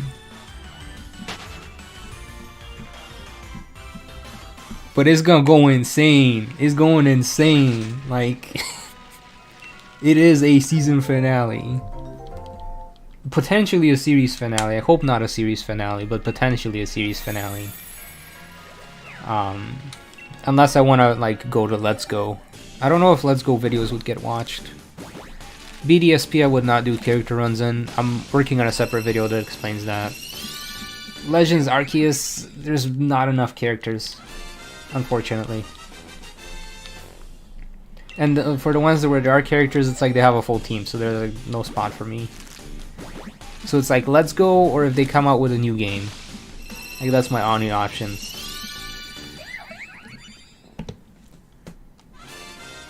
Yeah, BDSP just aren't. Yeah. Alright, outside of family, what do you like about Bulgaria better than the US? Would you move there? I would move there if I had a decent enough paying job. What do I like about there? There's a lot of mountains. I like being in the mountains. Food is heckin' cheap. I would go out with my friend for like lunch, and I would get food for both of us and dessert, and it would cost us like 10 bucks. And here in America, I can't even get like food for myself for lunch for 10 bucks at most places. Where like the stuff that's around 10 bucks is like so like it's like so bad. I'm like, okay, so it's cheap to eat out. There's a lot of events. There's like free concerts. There's like festivals and stuff. So there's like there's free entertainment almost every week. And yeah, I don't know. I would, but I gotta figure out my finances, and taxes there are weird. I don't know how taxes work in like international. So like it's like I could just do the YouTube and be there, but then it messes with time zones, and it's very loud. So like I need to find like a house like in a village somewhere for me to be able to do YouTube reliably. Because like I don't think my neighbors would appreciate me recording a Pokemon video with voice acting in the apartment or something like that. What I remember is the national anthem is styled You already know. It actually translates to Dear Homeland. Not my homeland. But yeah, close enough, close enough. But yeah, I enjoy it there. I enjoy it here. Like, there's no perfect place to live, I would say. There's just some places that are better at certain things than other places. And I think at the end of the day, it comes down to what matters most to you. And I'm bad at deciding what matters most to me. What's my favorite Pokemon? Bayleaf. It would make it sound like you had friends, though. I do have friends there. I have friends in Bulgaria. Like, here in Georgia, I don't. Like, I mean, I have friends, but, like, they all moved away. So it's like, if I want to hang out, we gotta, like, call and then figure it out and then drive for, like, an hour. And then it's, like, a 20-minute, up to an hour hangout, and then that's it. Meanwhile, in Bulgaria, it's like, alright, cool, there's an event. Alright, we're hanging out. Alright, lunch break, we're hanging out. We're going on a walk afterwards. There's just a lot more time to spend with people, whereas here in the US, it's kind of limited. And people move here a lot more often. What was my favorite Pokemon video I've made? Milo. I think I'm just biased. I think I'm just biased because there's voodoo in the Milo video. I think that is my bias. Bum, bum, bum. On a scale of 1 to 10, how well do you like Pokemon Scarlet and Violet?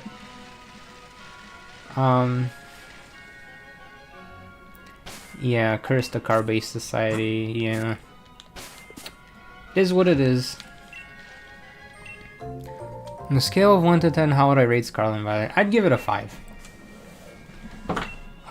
If I were to ignore all of the performance issues, so just assume that the game functions as intended, I'd probably give it a 7. Like, I thought it was, I mean, it was a decent game. When it functions, it's a decent game. The reason it's still kind of a low rating though is because I don't like the raid system. And that's like the main thing to do. So it's like you either shiny hunt or you do raids. Like that's the post game. Whereas like in this game, I kind of like the raids a bit more in Sword and Shield. Gives you a bit more time to think. And I also like Dynamax Adventures. And I also like having a battle tower, even though I don't particularly participate in it always. Whereas it just kind of felt like Scarlet Violet had no post game. I mean, you went to rebattle the gym leaders and it's like Ace Attorney tournament, not Ace Attorney. Ace Academy tournament. Objection! Which I liked it like the first time. But then it's like, you just kind of gotta grind that to make money. I don't know. I feel like they could have handled the post game a bit better and that would have made it a 9. But 5 as it is, 7 without the performance issues. If I could craft my perfect Salmon comp, which ones would you use? Grisco Roller, Grisco Blaster, Splatter Shot, no, Splash-O-Matic,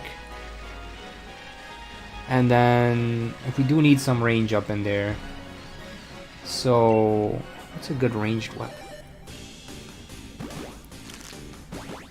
I don't know, the Pro? Splatter Shot Pro?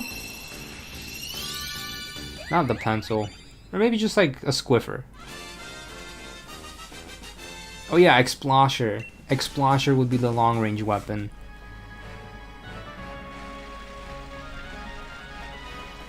Alright, without Grizz weapons, Explosher, Squiffer, Clash Blaster, and Splash-O-Matic. Okay, so picture this. You're on an island, a lonely island, except there's one other person on the island, and they have no idea who you are. And you don't know them. What joke do you tell them to break the metaphorical ice? I don't know any jokes. Actually, I do know one joke, and it's not a good joke.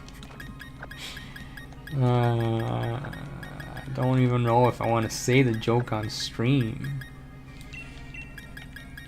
Also, it might not break the ice. It might make the person absolutely hate me. Also, I'm running out of storage space. I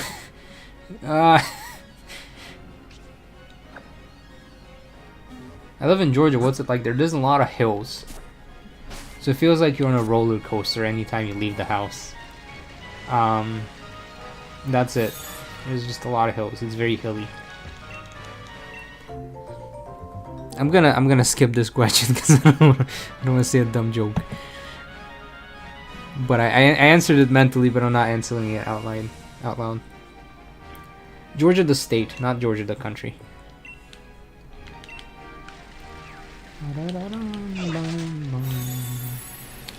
Let's see. Me and my brother got into your channel thanks to Mr. Shocky Sheep. So how is he doing? Mr. Shocky Sheep, he doing alright. He's a little lost in time. If I tell you exactly how Shocky Sheep is doing, I'm gonna spoil the Turo video. But let's just say you've already seen what happens to Shocky Sheep if you've seen the episodes.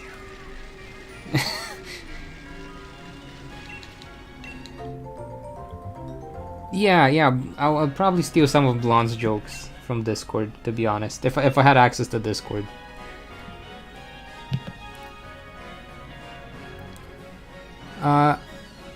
I think Jack asked, which do you prefer for Paldean? Do you prefer Paldean Curse or Woolverse? That's a tough one. I think I like Woolverse a bit better. Just because I'm not the biggest fan of Scarlet and Violet. And the other reason is that Sword and Shield like gave us a bit more on the characters, so it was a bit easier to write the characters. Whereas in Scarlet and Violet, I had to take a lot of creative liberty. Like with Kofu, it just arcadey. Like there just wasn't much about them. Or Brassius even, like there was a lot of me just making assumptions and going off of them for the writing. Whereas for Sword and Shield, I kind of enjoyed that there was a bit more character there, so I could play off the characters more. It felt more natural.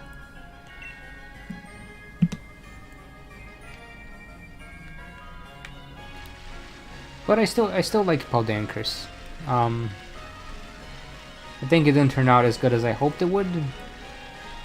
But we'll see with the final episode. Maybe that changes people's minds. Is there a video you're particularly proud of that's your hidden gem? I don't know about hidden gem, but I enjoyed the like how to build Pokemon video. I thought that was a pretty good video despite people not really watching it. Like it only got like less than 2,000 views. But I thought it was a pretty good one.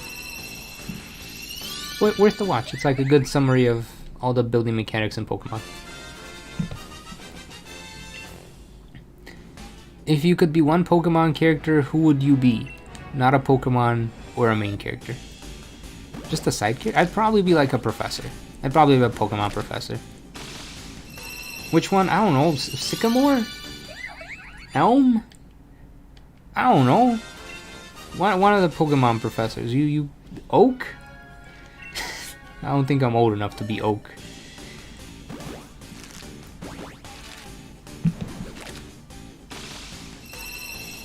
Pum pum pum. If you have any Pokemon in real life, what would it be and why? Bayleaf. The Bayleaf is actually used in a lot of East European cooking, which means I'd have infinite Bayleafs, infinite flavor for all my chef needs. Seem like Professor Birch. Maybe. If Captain 3, who's a Splatoon 3 character, or Splatoon, just a Splatoon character, was a Pokemon trainer, what would their team be? They just have a Tentacool. Just one singular Tentacool. It's level 99. That's it. That's my favorite shiny. I don't know. I don't know if I have a favorite shiny, to be honest. I do really like the shiny of the Lycanroc, like middle form. Like it's a nice white and blue color. I do like that one. I would have said Delibird if it was actually blue, but Delibird is purple when it's shiny for some reason.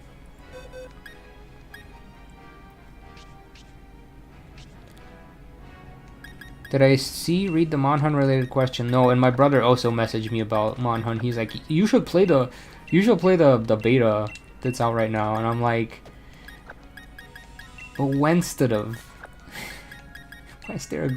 why is there a shiny Groudon? Hold up, what is happening here? Why do I have a shiny is this a legit Groudon? From the Alola region? Someone just sent me their Groudon. That is wild.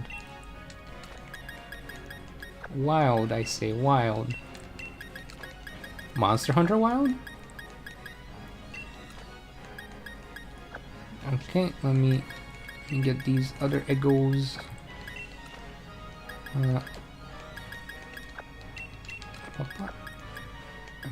Get this Eggo. And get this Eggo. Okay. Who is the hardest Pokemon champion you have faced?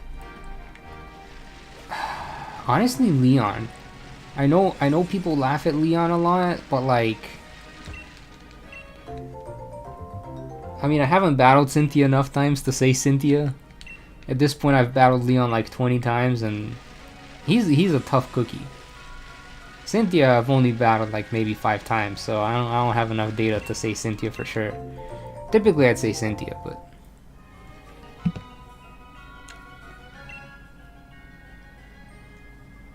Thank you, Benny. What was it like to move from your home country to the US? Very confusing. I had taken like 4 years of English class, but I was like in 5th grade, so I didn't really know much English. And all the kids here made fun of me for how bad my English was. And then there was one kid who just annoyed me, so I told him to shut up. And they went up to the teacher and they're like, he swore at me, he said shut up. And I'm like, bro, you just did not stop talking. And I cannot process what you're saying because I have to like manually translate everything. Why did my YouTube page just die? Yeah, if I do the Wooloo tuber, I should add accessories like the hat. Yeah, Gita's kind of a joke. It was also weird because like there's not that there's no, but there's a very low population of people who are not white in Bulgaria. So moving to the US, I was like, whoa. Asian people? I've never seen an Asian person before. Like my only exposure to Asian people before was like Jackie Chan and Samurai Jack. And I was like, whoa. Whoa. Same for like black people. Like I've never seen a black person before. Like I knew they existed, but I just never seen one in person. So I was like, whoa. There's all sorts of people here. So that was like a bit of a culture shock to go from like a place where like everyone looks the same to a place where everyone's different. So that was interesting. That was like a positive thing though, because I was like, oh yeah, it's all people. Like that does not matter. Does not matter what you look like. Person is person. Everyone has cool things about them and cool stories to share. Why did we move here? We won a lottery. What's going on? Q&A. Trying to hatch a shiny carbink. How old are you? I'm 30. I'm old. I'm about to turn 31, which is even worse. According to the Pokemon Terra leaks, I'm older than most Pokemon trainers. I kind of find it funny how like the majority of the trainers from the Terra leaks they're either like 11 or they're 50. Like what about the in the between? What about where most of your audience are, which is like in their 20s and 30s? Where are those people? I'm from Bulgaria. It's a lot more diverse there now too. Like before it was like I was born like right after like the Iron Wall fell and stuff like that. So it was very isolated from the world before that. How long does it take you to make one of your videos? Depends on the video. Some of them take a day or two. Like the monochrome runs, those take a day or two. Some take several months. Like the Turo video, I have been... Let me see when I recorded the Turo run. Let's see how long Turo has been a work in progress. The Turo run I started in June 13th, 2024. The Turo run has been recorded since June.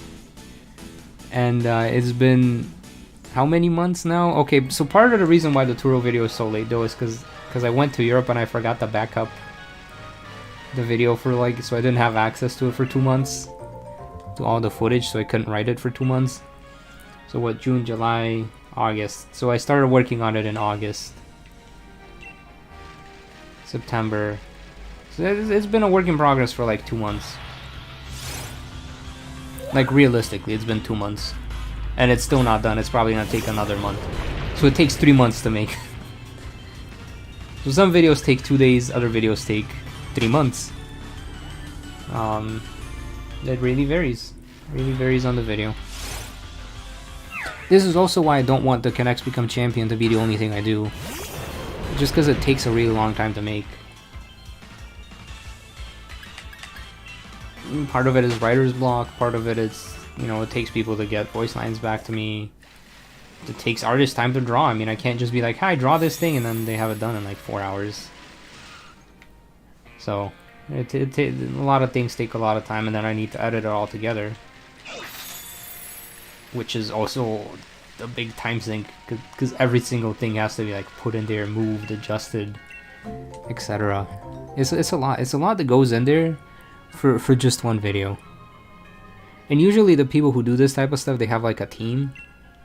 So they have like one person who edits, another person who handles all this other, and I'm like, yeah, you've been stuck in your videos since June. Exactly, and there's also like life distractions. So like I've had coding projects I had to work on, gotta study for a test, gotta work on sponsored videos, etc, etc. Yeah, there will be Kieran. I just don't think the Kieran one's gonna be voiced. Because when it's not voiced, it takes only a month to make. Maybe 3 weeks. How's Waddles doing? Waddles is doing great. One moment, gamers. I need to stretch for a moment.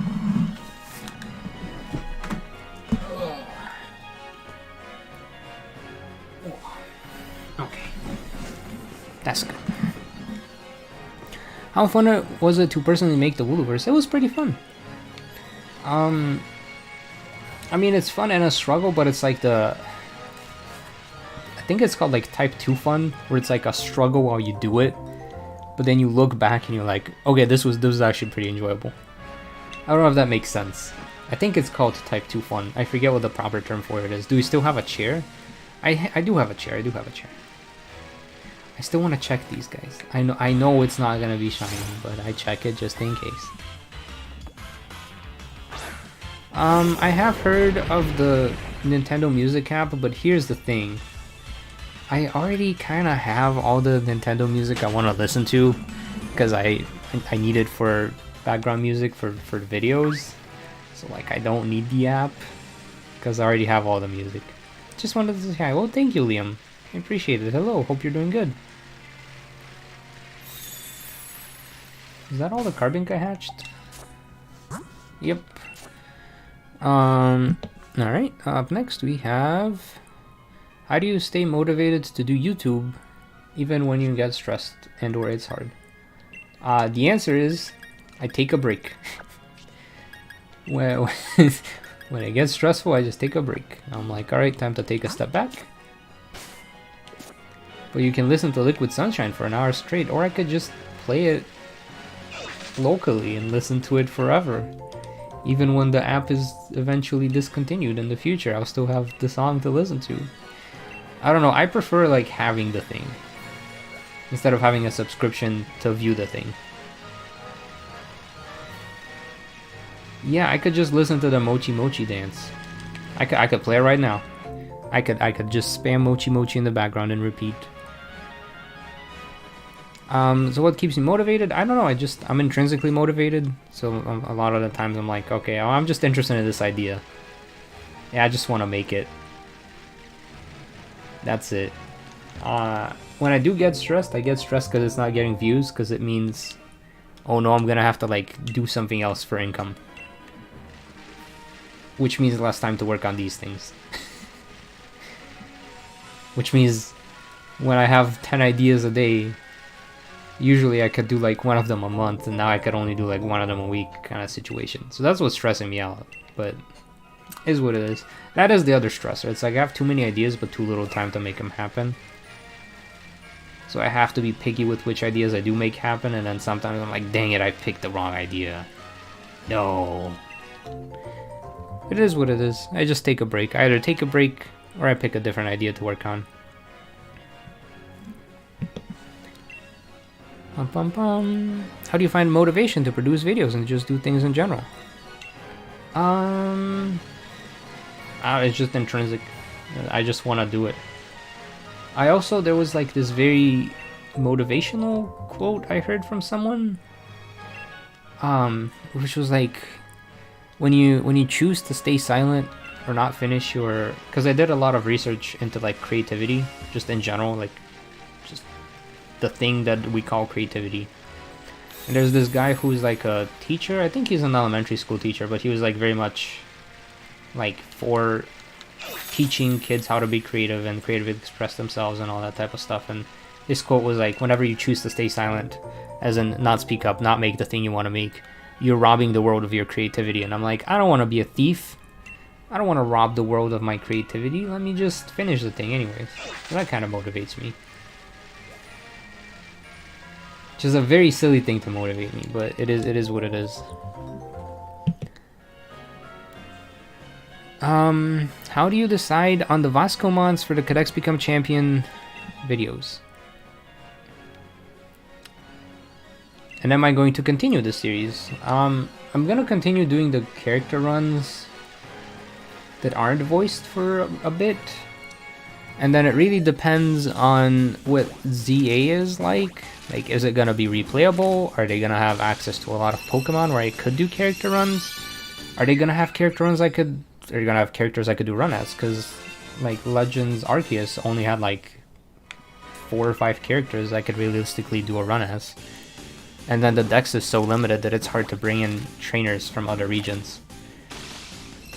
So it really depends on the upcoming game, and if not, I might try to do one in Let's Go. We'll see. If I do one in Let's Go, it's gonna be about the missing Mew. That's the plot line. I've already thought about it. I've already thought about the potential Let's Go series. The theme would be the missing Mew. And you go there because the Mew that comes to Opal's Forest that gives you the transformation powers has gone missing. And Opal was like, oh no, I haven't seen Mew in a long time. It's not usual for Mew to just disappear like this. And then I get sent into the universe to see what the heck happened with Mew. And I go to Kanto. That's the spoilers. I know. It might never happen though. So is it really spoilers? And of course we're gonna have to joke about, hey, did you check under the truck? But there's no Mew under the truck, because there never was a Mew under the truck. But we'll see. Maybe. It's a possibility. How do I decide on the Pokemon? I usually try to pick a Pokemon that's not on the trainer's team, but it's still the same type. And that it's a small Pokemon that's easy to draw. And like easy for people to recognize. Because I don't know. I don't want it to be overcomplicated. Not for me, not for the artist, etc, etc. I'm gonna run out of storage space for eggs. Do you have the free Pokemon Home Melmetal? I do have a Melmetal, but I don't think it's from Pokemon Home. I got it from Let's Go. And that truck looks awfully suspicious. What legit mythical do you own? I'm pretty sure I have all of them because they were giving them away from like GameStop years ago. Hey, you got class canceled today, so you're here longer. Nice.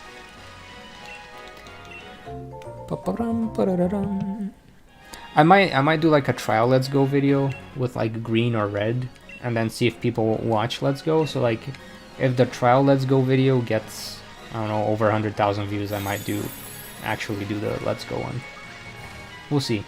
It really depends. It really depends on a lot of things. It depends on when ZA comes out, what ZA looks like, and if people are interested in Let's Go in general. So there's like a lot of things it depends on whether or not the missing Mew is gonna happen or not. Or I could just do a fundraiser and be like, hi, I need like to raise like $5,000 to $10,000 so I could work on this for the next year.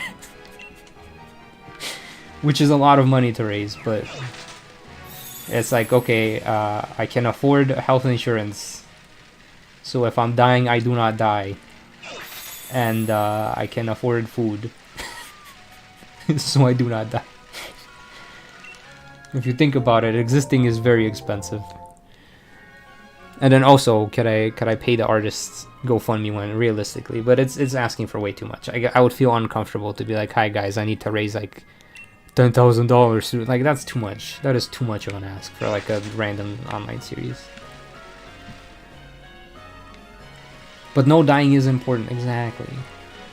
Or like, I need to find a job that pays really, really well, but doesn't take up too much of my time. You also have at least one of every legendary in UB and Paradox. Paradoxes for sure. Ultra Beast, I don't know.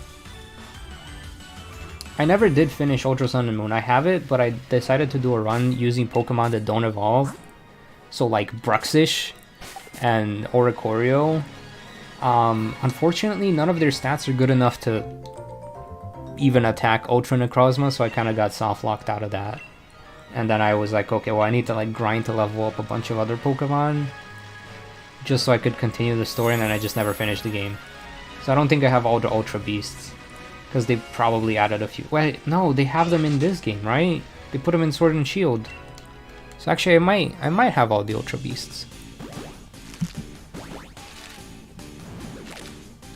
Oh, the Country of Fantasy.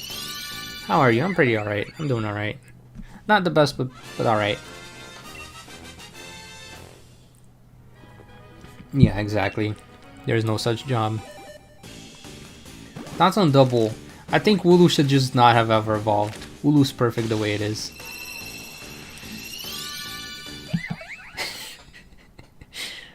Hi, big fan. How do you think of lore or your storyline? I like this kind of content and want to make some of my own. Well, for the lore one, I tend to look at like the legendaries and what they can do and kind of try to base it off of that. Which is why I think like Paldean Curse is slightly better written than the original Woolooverse, because like it's more based on what the legendary's powers are versus Woolooverse, where I was just kind of like figuring it out as I go. Have I ever used AI to write stories? No. Despite knowing how to write AI myself, like because I know machine learning and all this type of stuff, I don't know, I just enjoy the human side of creativity. I know AI can be useful in creative stuff, but I just prefer the organic version. Sorry, robots. I prefer organic. Prefer the human-made one. I like to use my meaty brain to come up with ideas. I don't know, in general, I'm just like a very creative person, so I think about a lot of stuff. So the way I come up with the stories is I'll read all of the stuff that's available on characters, lore, all that type of stuff, and then I'll just think about it for the next couple of days and think of different ways they could like interact with each other so that it could form a story, and then I kind of just go from there. And sometimes I have to make random headcanons to make it work. Organic version is one way to call it. It is true. Like I know AI can be useful for stuff, but it's like, can we use it for the things that make like being alive better? Can we not use it to like get rid of creativity? Like, you know, like there's so many better applications for it. I think too much of the focus of it right now is like, let's just get rid of people. And I'm like, no. Let's keep people. Let's use AI to make existing a nicer time. Because realistically, existing sucks. Like the whole universe is just trying to kill us every time. Like it is the reason we can be comfortable is because of a lot of human inventions that have made it okay to like drink water, go to the bathroom, have sustainable food. If you just look at like nature, like nature just doesn't care. Nature will just kill us instantly and like eat us. So yes, invention's good, but right now I don't like the direction a lot of AI is currently. I've seen the dinosaur stuff with Michael. I've seen all the what happens to all the babies in the dinosaur world. No, thank you. That would have happened to us too if we didn't have science and all that jazz. Yeah, use AI to make existence easier or more pleasant. Okay, next question. Have I ever played Hollow Knight? Yes. I think I mentioned this earlier. I played it for like an hour. I got lost. I died. I lost all the progress I made in that hour, and then I turned off the game and never played it again. Because I don't like video games that don't respect my time. I know it's part of the challenge. I know it's part of the game mode. I'm personally not a fan of that type of stuff. I'm like, the time I spend needs to count for something. And I understand that it needs to be there for difficulty, but like they needed to have made it like easy to save at the beginning, or for people who have never played that game mode before, because it's kind of harsh. I haven't played Minecraft or Roblox. I have played Minecraft. I think Vic might still have the streams up of when we played Minecraft. There was like this grand Minecraft journey we did like a year or two ago, and I had an island on Mushroom Island with all the mushroom cows, and I built a giant farm so I could feed everyone, so I can make existence nicer in Minecraft. And then they got my livestock because it was making the game lag too much. And then we built a fortress of doors to fight the fish. That was my first ever Pokemon game, Gold version. And then I played Red. First I played Gold though. Though TBF, most of the biomass back then was compromised of above animals. Yeah, that is also valid. I feel like I've asked this before, but favorite Monster Hunter monster, and Michael, is this your question? This sounds like your question. I don't think I have a favorite Monster Hunter monster, to be honest. I think I like the Chameleon one though. Chameleos? Like, that's a cool design. I think I like the design of Chameleos the most. Or Valstrax. Valstrax is also pretty cool. I have not kept up with Monster Hunter Wilds news, so I don't know any of the new monsters. I don't. I'll be honest, I haven't. I'm just gonna go in blind to Monster Hunter Wilds, even though everyone's just telling me to go play the beta stuff right now. I'm like, but I wanna go in blind. I'm gonna run out of storage space. I don't know if we're gonna get a shiny Carbink. And shiny hunting's a lot of work, isn't it? I'm so gonna be out of storage space. We'll have this box. We'll go to box 25.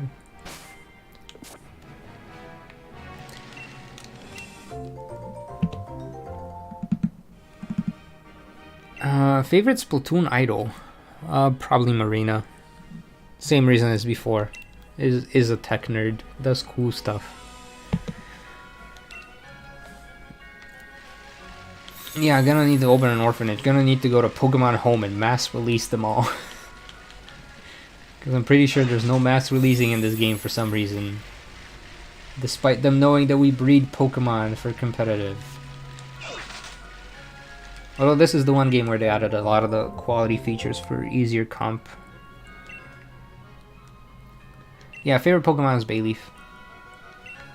I should play Professor Layton. I heard there's a Professor Layton / X Attorney collab game that I kind of want to try out at some point. But I gotta catch up on my Ace Attorney stuff first. Because I'm just getting into the series. Favorite Pokemon game of all time? Gold version. The original. I like Gold.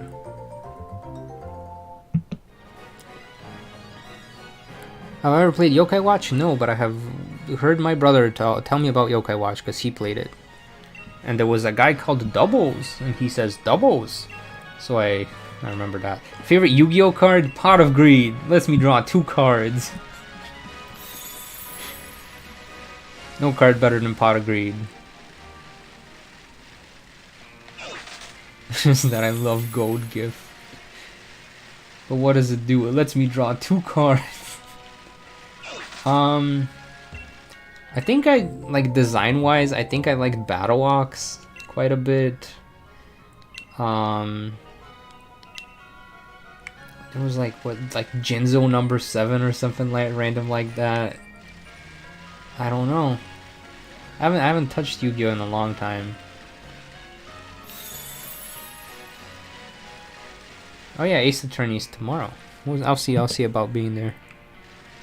Do I think dual releases of similar Pokemon game? What do I think of them? Is that a good idea? Would I rather just one game? I think financially it makes more sense for them to release 2 because then they get double the money. Sometimes triple the money because there's dummies like me who buy both versions. So it's like I'm technically just buying the same game twice. It's like a money printer. I don't see why they would switch to just doing one version unless it's like a one-off game like Legends Arceus.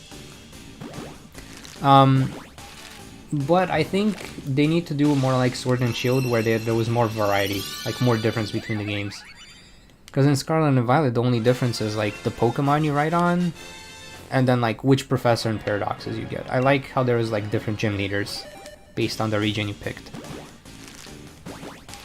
So I think there needs to be like larger differences between the games to like justify selling like 2 different versions. Yeah, it creates false scarcity, stuff like that. I think I don't like the version exclusive Pokemon as much, but I think having version exclusive events or trainers would be better. What's my opinion on the Switch 2? I don't know, I haven't seen much about it, but I hope it's still portable because I like the portability of it. Do I like Sfeel? I don't know. Not really. Do you like Probopass? I don't know. Not really. Do I have a mental or physical disability? Dang.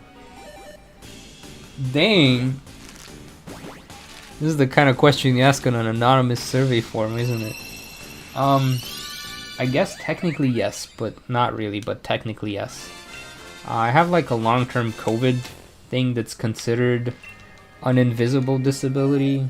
It's called dysautonomia. Basically, my autonomic nervous system is in disarray, which means I get lightheaded, basically. Which has made quality of life kind of suck, because I have brain fog and I feel lightheaded sometimes. And it makes it not very pleasant to drive. Which sucks because I live in America where you need to drive. Which is why I'm considering maybe moving to Europe where you don't need to drive. I do not pass out. I do not pass out. I just feel like I might pass out. But it's not really recognized as a disability, so like I don't get any disability support for having this. I'm just screwed, basically. It's great. It's wonderful. It sucks to have. But yeah. Nothing else. I'm good on the other departments. Do you have a favorite Fire Emblem game? I've only played 2 Fire Emblem games. I've played technically 3, but I never finished 3 Hopes. There's 3 Houses, and then there's Engage. I kind of like the fighting system in Engage better, but I like the story in 3 Houses more. So I'm kind of 50-50. I don't really have a favorite one yet.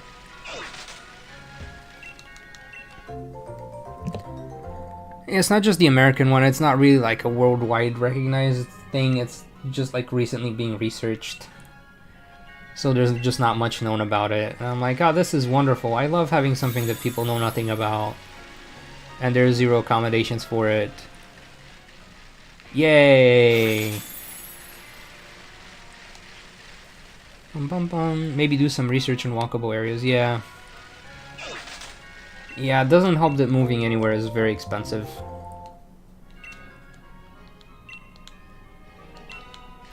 So like I can drive just fine. It feels like I'm on a roller coaster when I do drive. Like that kind of level of lightheadedness. Do you ever see yourself getting to where you are now? Not really. No, I did not think the YouTube channel would succeed. Because I knew nothing. And unfortunately at the moment it's not really succeeding. It's, hold on, now I have an excuse to play this again. At the moment, at the moment, hold on. At the moment, the YouTube channel is going through this. So, maybe I did see this coming. I just need to find a Pokemon Center somewhere. I don't know where to find a Pokemon Center, no. I kind of do miss the low HP music. It kind of slaps. It's low-key really good. I think they should bring back low HP music. Give it a potion. I know. But no, I did not. No. I think I just have bad luck in general.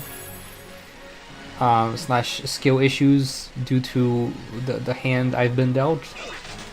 And I just don't know what to do with it, so I feel kind of stuck. And no, I did not think I'd feel stuck. Life is unpredictable.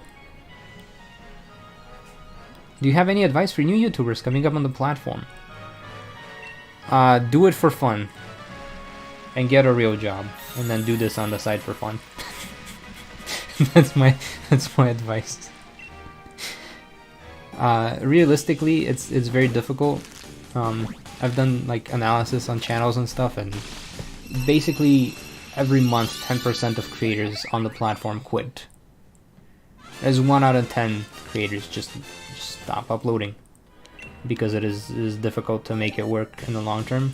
It's great as a hobby, not so great as a job. It's only great as a job if you have like 1 million subscribers and like doing a thing, and somehow you got lucky enough where people liked watching the thing you like doing, that you're okay with doing over and over. And somehow it's broad enough to where you can transition into doing other things. At least that's what I've seen for like the bigger channels. Like if you go watch PewDiePie, like he does completely different stuff than what he did when he initially blew up. Whereas that's not the case for a lot of people. A lot of people, it's like, okay, well, game you've done is no longer successful. You are no longer successful. Congratulations, you're poor now. I've seen that happen with the Animal Crossing community. Like they're trying to find another cozy game, and a lot of them do be struggling, and it sucks. So it's hard. It is hard. I expect it to be hard, which is why you should just make stuff you enjoy making. Because hard or not, it's fun. And if you're gonna do it for the fun. Do it for your creative expression. Don't do it for algorithm. Unless you really like money, in which case, do whatever Mr. Beast is doing.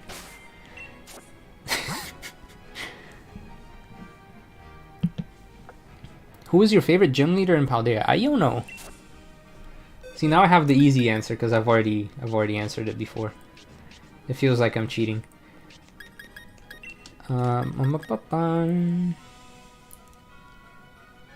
If you like doing it, then just do it as a hobby. Just like my secret story writing. Yeah. If you like doing it, just do it as a hobby. And if it does start to work, yay, extra pocket change. That's it. What do you mean, please don't cheat? I don't cheat. What do you mean? Now I'm scared. What do you mean, don't cheat? Could you do others? What if X become champion and BDSP or Sun and Moon? I could not do Sun and Moon because I have no way of recording the game unless it's a morally dubious / not legal method. And then BDSP, I have a video I'm working on that explains basically why I'm not doing BDSP runs. But basically all the trainers have like endgame Pokemon and items. And it requires a lot of grinding to get those things. So it makes it very hard to do character runs in BDSP. Also, I just don't like the chibi art style. And the battles feel a bit too fast-paced. If you guys have noticed me talk a bit fast in the more recent Can X Become Champion videos, it's because I realized the battle animations in BDSP were a bit quicker paced, so I had to talk faster to like match it, and then I just forgot that I could slow down a bit for other games. I had a lot of problems with BDSP, so unfortunately I don't think BDSP or Sun and Moon in the window of possibilities at the moment. Are you starting to feel burnt out from making Can X Become Champion videos? Well, I like, sort of, but I like doing the stuff in between. But maybe I should make another channel where I post the stuff in between. Is what I'm realizing. That's what I'm realizing. I'm realizing I need to have like 3 channels. I need to have the main channel, and then have a side channel where I do the stuff I do in between, then have the coding channel where I teach coding. This is what it sounds like. It sounds, but then I'm running 3 separate channels, which is like triple the work. It is great. This is what YouTube does to you. It makes you a workaholic. YouTube is for workaholics. How many more trainers do you plan to do for Paldea? So there's the Turo video, the Penny video. Both of these are gonna happen for sure.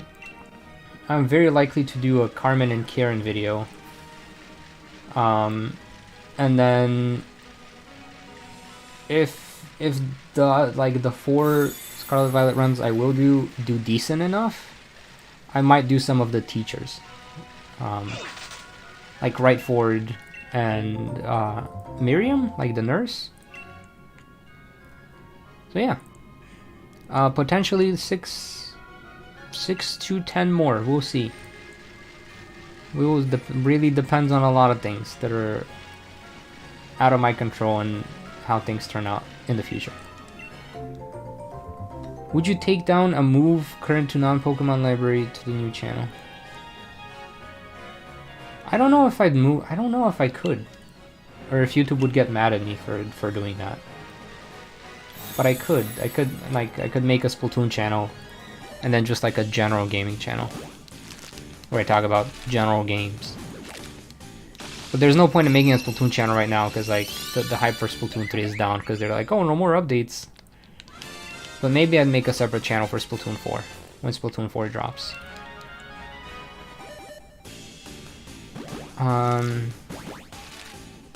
Finish making chocolate cake. Yo, that's cool. I like chocolate cake.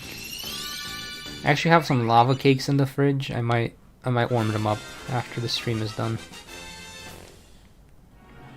About to go watch the latest one now. Okay, cool. Thank you. Be sure to check out the playlist so you're not confused. Your brother's birthday's tomorrow. Oh, that's awesome. How old am I? And am I a boy or a girl? I'm 30 and I am boy. More like I am man.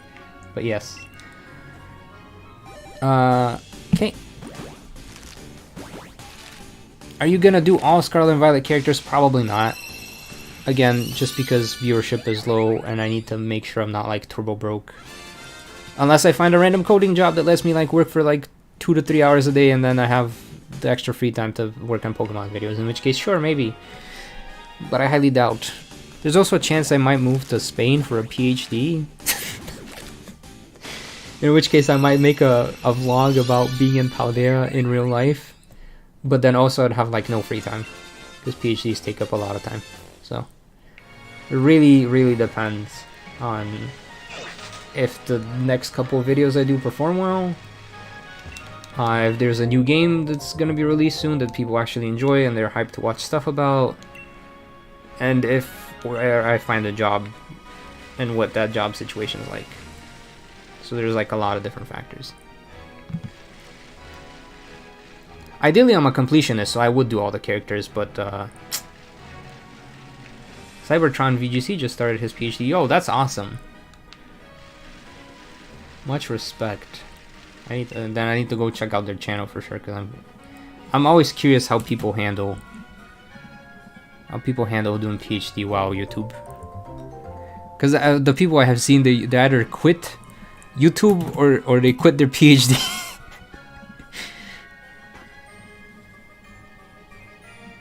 Oh, they got it already. I see. Coding jobs are very hard. I should know. I'm actually taking a coding class from my schooling. Yeah, I mean I do like freelance coding at the moment, but it's not like hardcore coding, if that makes sense. Like it's the best way to describe it is I'm doing odd jobs as a coder. It's a lot of like web scraping, data analytics, that type of jazz.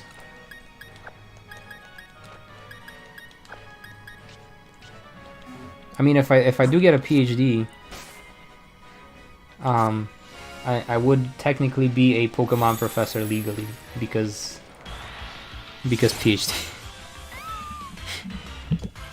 Alright, is this the last question? Are you Batman? Yes, I am Batman. Try Python. Yeah, I know Python. Yeah, if I do the coding stuff, I would indeed be teaching Python, because that's what I use. I enjoy Python. I think Python's pretty cool. I also think it's very friendly, so like most people could code in Python. He just does battle videos with commentary and podcast discussion videos. I see. And it's VGC stuff, yeah.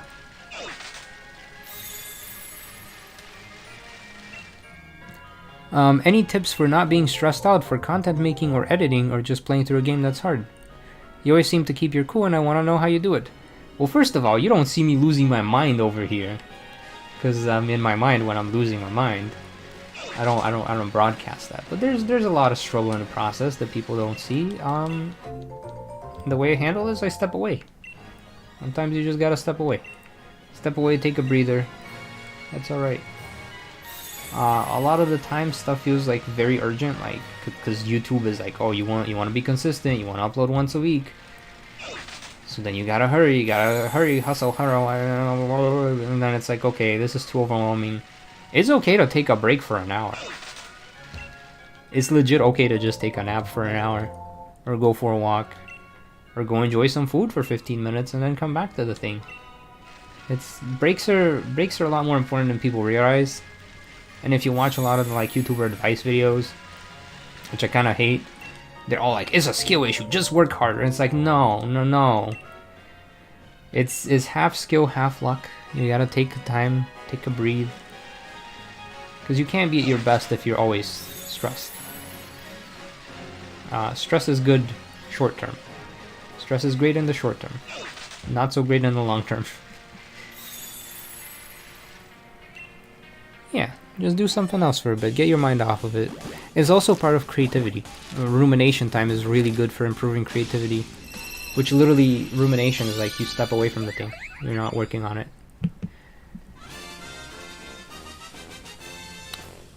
Well, considering that's a blank, I think we're out of questions. It'll probably bring us back to the beginning now. Yeah, okay, we're back to the first questions, yeah. So if you guys have anything else in chat, now is your chance to ask.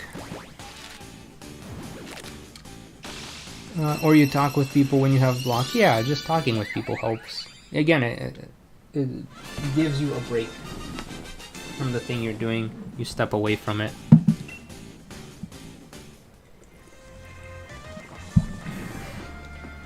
Do I have any physical games I played? Sudoku? Does that count as a physical game? I used to be into Beyblade as a kid. But like, I have not done Beyblade in a really, really long time. Do I enjoy top hats? I don't like wearing hats, but I think top hats do look cool on some people. It's my favorite evolution, Leafeon. Favorite Splatoon idol was Marina. Waffles or pancakes? You know, I wasn't Team Waffle, but I kind of like pancakes better a bit now. I feel like waffles can be a bit too sweet at times. Like, it's easier to mess up a waffle than it is to mess up a pancake. I think pancakes tend to be better most of the time.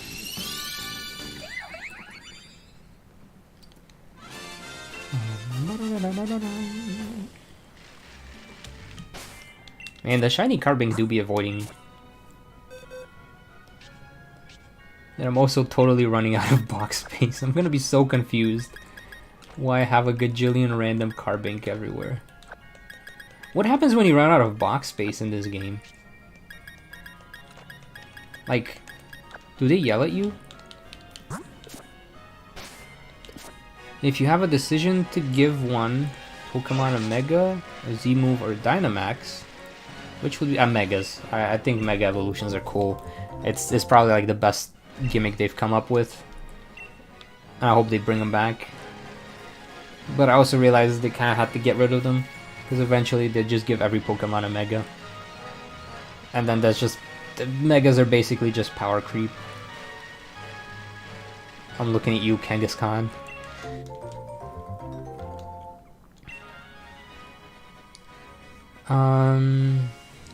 You think of physical games in mind, do you like card games?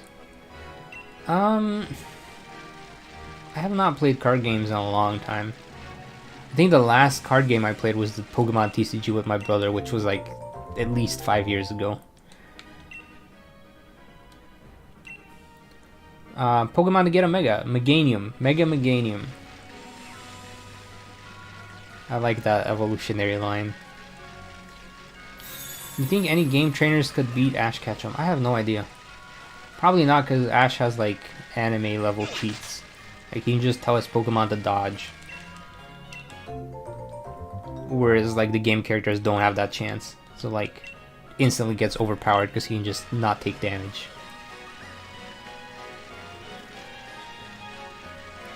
Which Pokemon would you Mega Evolve that doesn't already have one? Flygon.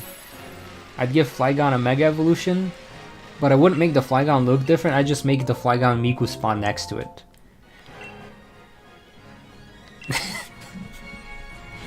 This would also canonically make Hatsune Miku a Pokemon though, so I don't know. I don't know how I feel about that. This is also a video I never made though. I had a video idea where it's like top 10 Pokemon that should get Mega Evolutions. And the number 1 Pokemon on my list was Jinx. I said Jinx should get a Mega Evolution. And that was before the Terra leaks, but now it's too late to make that video because then everyone's gonna be like, oh, it's because you saw the Terra leak. And you know Jinx had a Mega Evolution and never got it. I'm like, ah, dang it.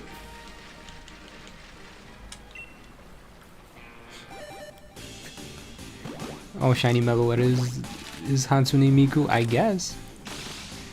I guess you are right.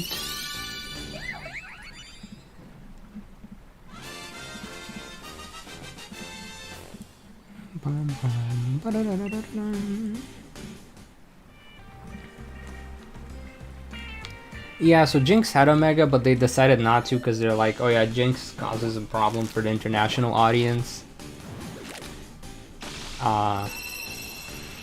Despite the fact that they changed it to be purple. I guess they were just so traumatized by the backlash against Jinx that they were like, we're just not gonna jinx it and make any more Jinxes.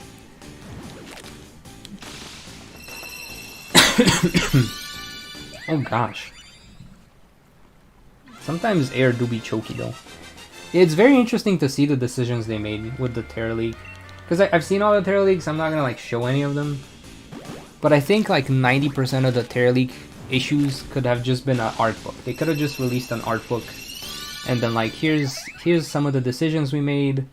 Here's all the beta versions of Pokemon. Here's some Pokemon we decided to cut in here. Like they could have just published it as a book instead of waiting for someone to leak it. And people would have bought that book and they would have loved it. What is my favorite drink? I don't know, I'm drinking coffee right now, but it's not my favorite drink.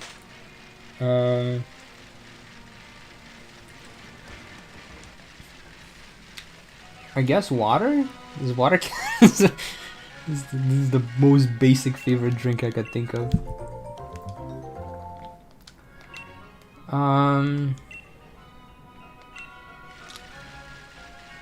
And Trader Joe's has this like lemonade that's like lemonade with elderberry in it. I think that's pretty good. It's like my little special treat drink that I get. Ooh, hot chocolate. Hot chocolate is really good. I don't have it often, but I do like it. I mean, they wouldn't lose the possibility of scrap the idea because then they would have published the idea anyway, so they still own the rights to it. But when it's unpublished, it's just a trade secret. Because it was never published. So I don't even know if they could do anything about these leaks, realistically. Because I don't, like, if it's not published, I don't think they have the copyright. I think that's how that works. I don't know, don't quote me on that. Funny enough, I wanted to take a class on intellectual property and, like, copyright law and all that type of stuff. But there weren't enough students to sign up for the class, so they canceled the class. There were only like 3 people that signed up for it, and I was one of them. So I talked to the professor, and they suggested like a couple of readings and books for me that I could look into. So I did read a bit on like IP law and all that type of jazz. It's very interesting. Like IP goes crazy, because like you want to have IP, otherwise people will never be creative. Because basically, like, why would someone invent YouTube if anyone can just then steal the concept of YouTube and then make another YouTube? Or why would someone make Pokemon, like spend 3 years making a Pokemon game if someone can just make another Pokemon game and then sell it? So like, there's that type of consideration. There's also like, some of them get a bit like ethical, like why would someone bother to make a medicine if they can't, you know, profit from the fact that they spent 20 years inventing the cure to cancer, for example.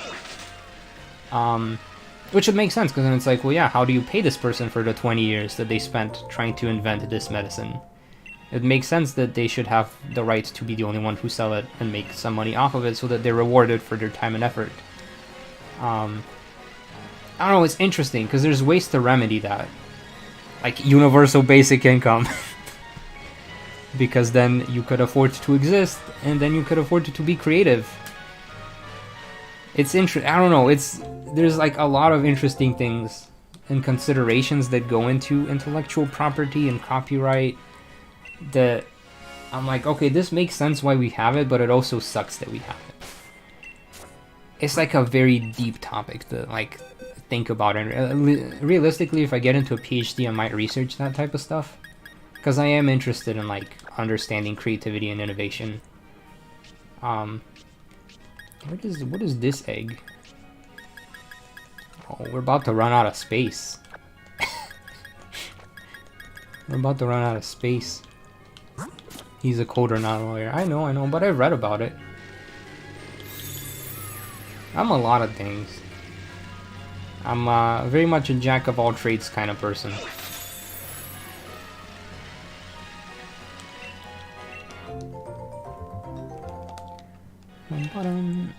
Egyptians love tea and coffee, so yeah, that is true. Bulgarians also like coffee a lot. Like we have a big cafe culture, but like we have like small espresso coffees. We don't do like the big like frappuccino latte kind of situation. It's just like pure coffee with maybe a little bit of sugar in it. What quality of life thing would you like for Pokemon to add? I think they need to make it easier to level up your Pokemon like in between routes and in between gyms. Like they need to give you several different options, because one thing I've noticed is, maybe it's just me, but the older I get, the less I want to grind in a video game. So if a Pokemon game makes it hard for me to level up my Pokemon, and I just have to like spend like 2 hours battling wild Pokemon so I could be on par for the next gym, or the other option being what a lot of the other Pokemon YouTubers do that they don't tell you they do, but they totally do it, which is they hack in a bunch of rare candy. So in between gyms, they just use the rare candy and they level up their Pokemon. And that's how they can like make videos so quickly, because they don't have to spend 5 hours grinding. It's like a whole day worth of playing that they just saved by using candy. So I think having several options, one thing I really like about Sword and Shield actually is that they do have this quality of life function, where it's like if you battle all the trainers in between the gyms, you're going to be at the right level for that gym. I really like that about these games. I know they have the raid dens, but the raid dens feel extra grindy, like they do not give enough experience candies. And on one hand, I understand it's there so that like children who play this game don't just do like 5 raid dens and then have a level 100 Pokemon. There's ways to like fix that. But it makes it unfun where I'm like, okay, now I need to go battle Chansey. I need to go make a sandwich and fight Chansey for an hour so I can go battle the Elite Four. Like, that's just not fun. It's also one of my problems with Black and White. I tried to replay it recently and I'm like, okay, I need to grind. That's why I never finished Sun and Moon 2. I got soft-locked at Necrozma because I was using Pokemon that don't have evolutionary lines and their stats are just not good enough. And if I wanted to get through that fight, I needed to grind for another Pokemon. But then I'm like, okay, this is like gonna take me 10 hours of grinding to build like 1 or 2 other Pokemon. I don't enjoy that. So I think they need to give us several options that help level up Pokemon. At least to be on par with the gym leader, maybe not over level. That's a design challenge for the Pokemon team to deal with though. It's just a problem I've personally noticed after doing several character runs. Because I don't want to have to hack in stuff. I don't. And I haven't.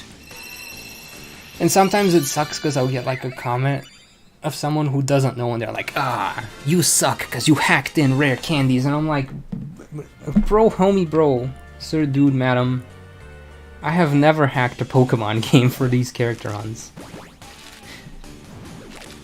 There was one time as a child that I used the Game Shark on my Pokemon Sapphire to get like infinite Master Balls.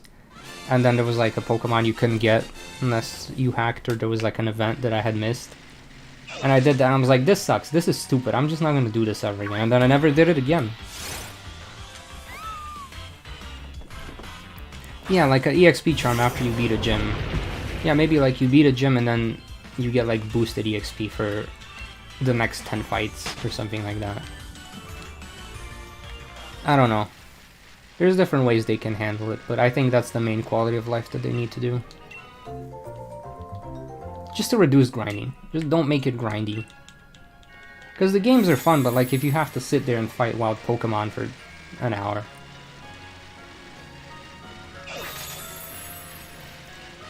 Gasps, you used Game Shark? I know, right?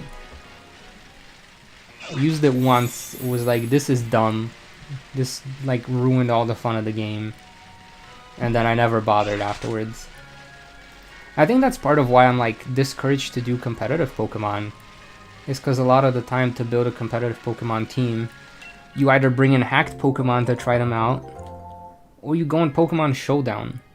Which isn't hacking, it's like simulating it, but it's just like, I don't know. It feels unnatural. I'm like, okay, I'm not enjoying this. I'm not enjoying this process. There are rental code teams, that is true, that is true. I know Maiko made one for me, I forget, it was for Scarlet and Violet, I believe. Because I did not have a team on there. But yeah. Man, the shiny hunt in Sword and Shield's taking me longer than the other game. Or play with friends, that is true. Yeah, like in Scarlet and Violet, it's like an extreme grind to collect all the battle points in Blueberry Academy. But if you're playing with friends, it's extremely easy. Which kind of sucks if you don't have friends. Hi George, how you been? Did I just reject that egg? I might have just rejected the egg. Also, I'm trying to hatch Carbink that are already hatched. Oh no. I was like, where's the babies? Why is there no Carbink coming out?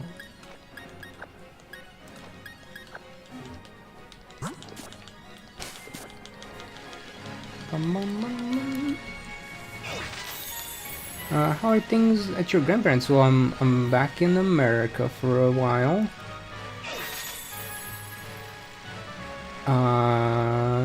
But things were alright at grandparents'. This was pretty chill. It was a nice, relaxing time that I definitely needed. I do have a higher chance at the Dynamax adventure. I know it's like 1 in 100 to get a shiny. But I felt like Dynamax adventures take a bit longer to do. Alright, another stretch.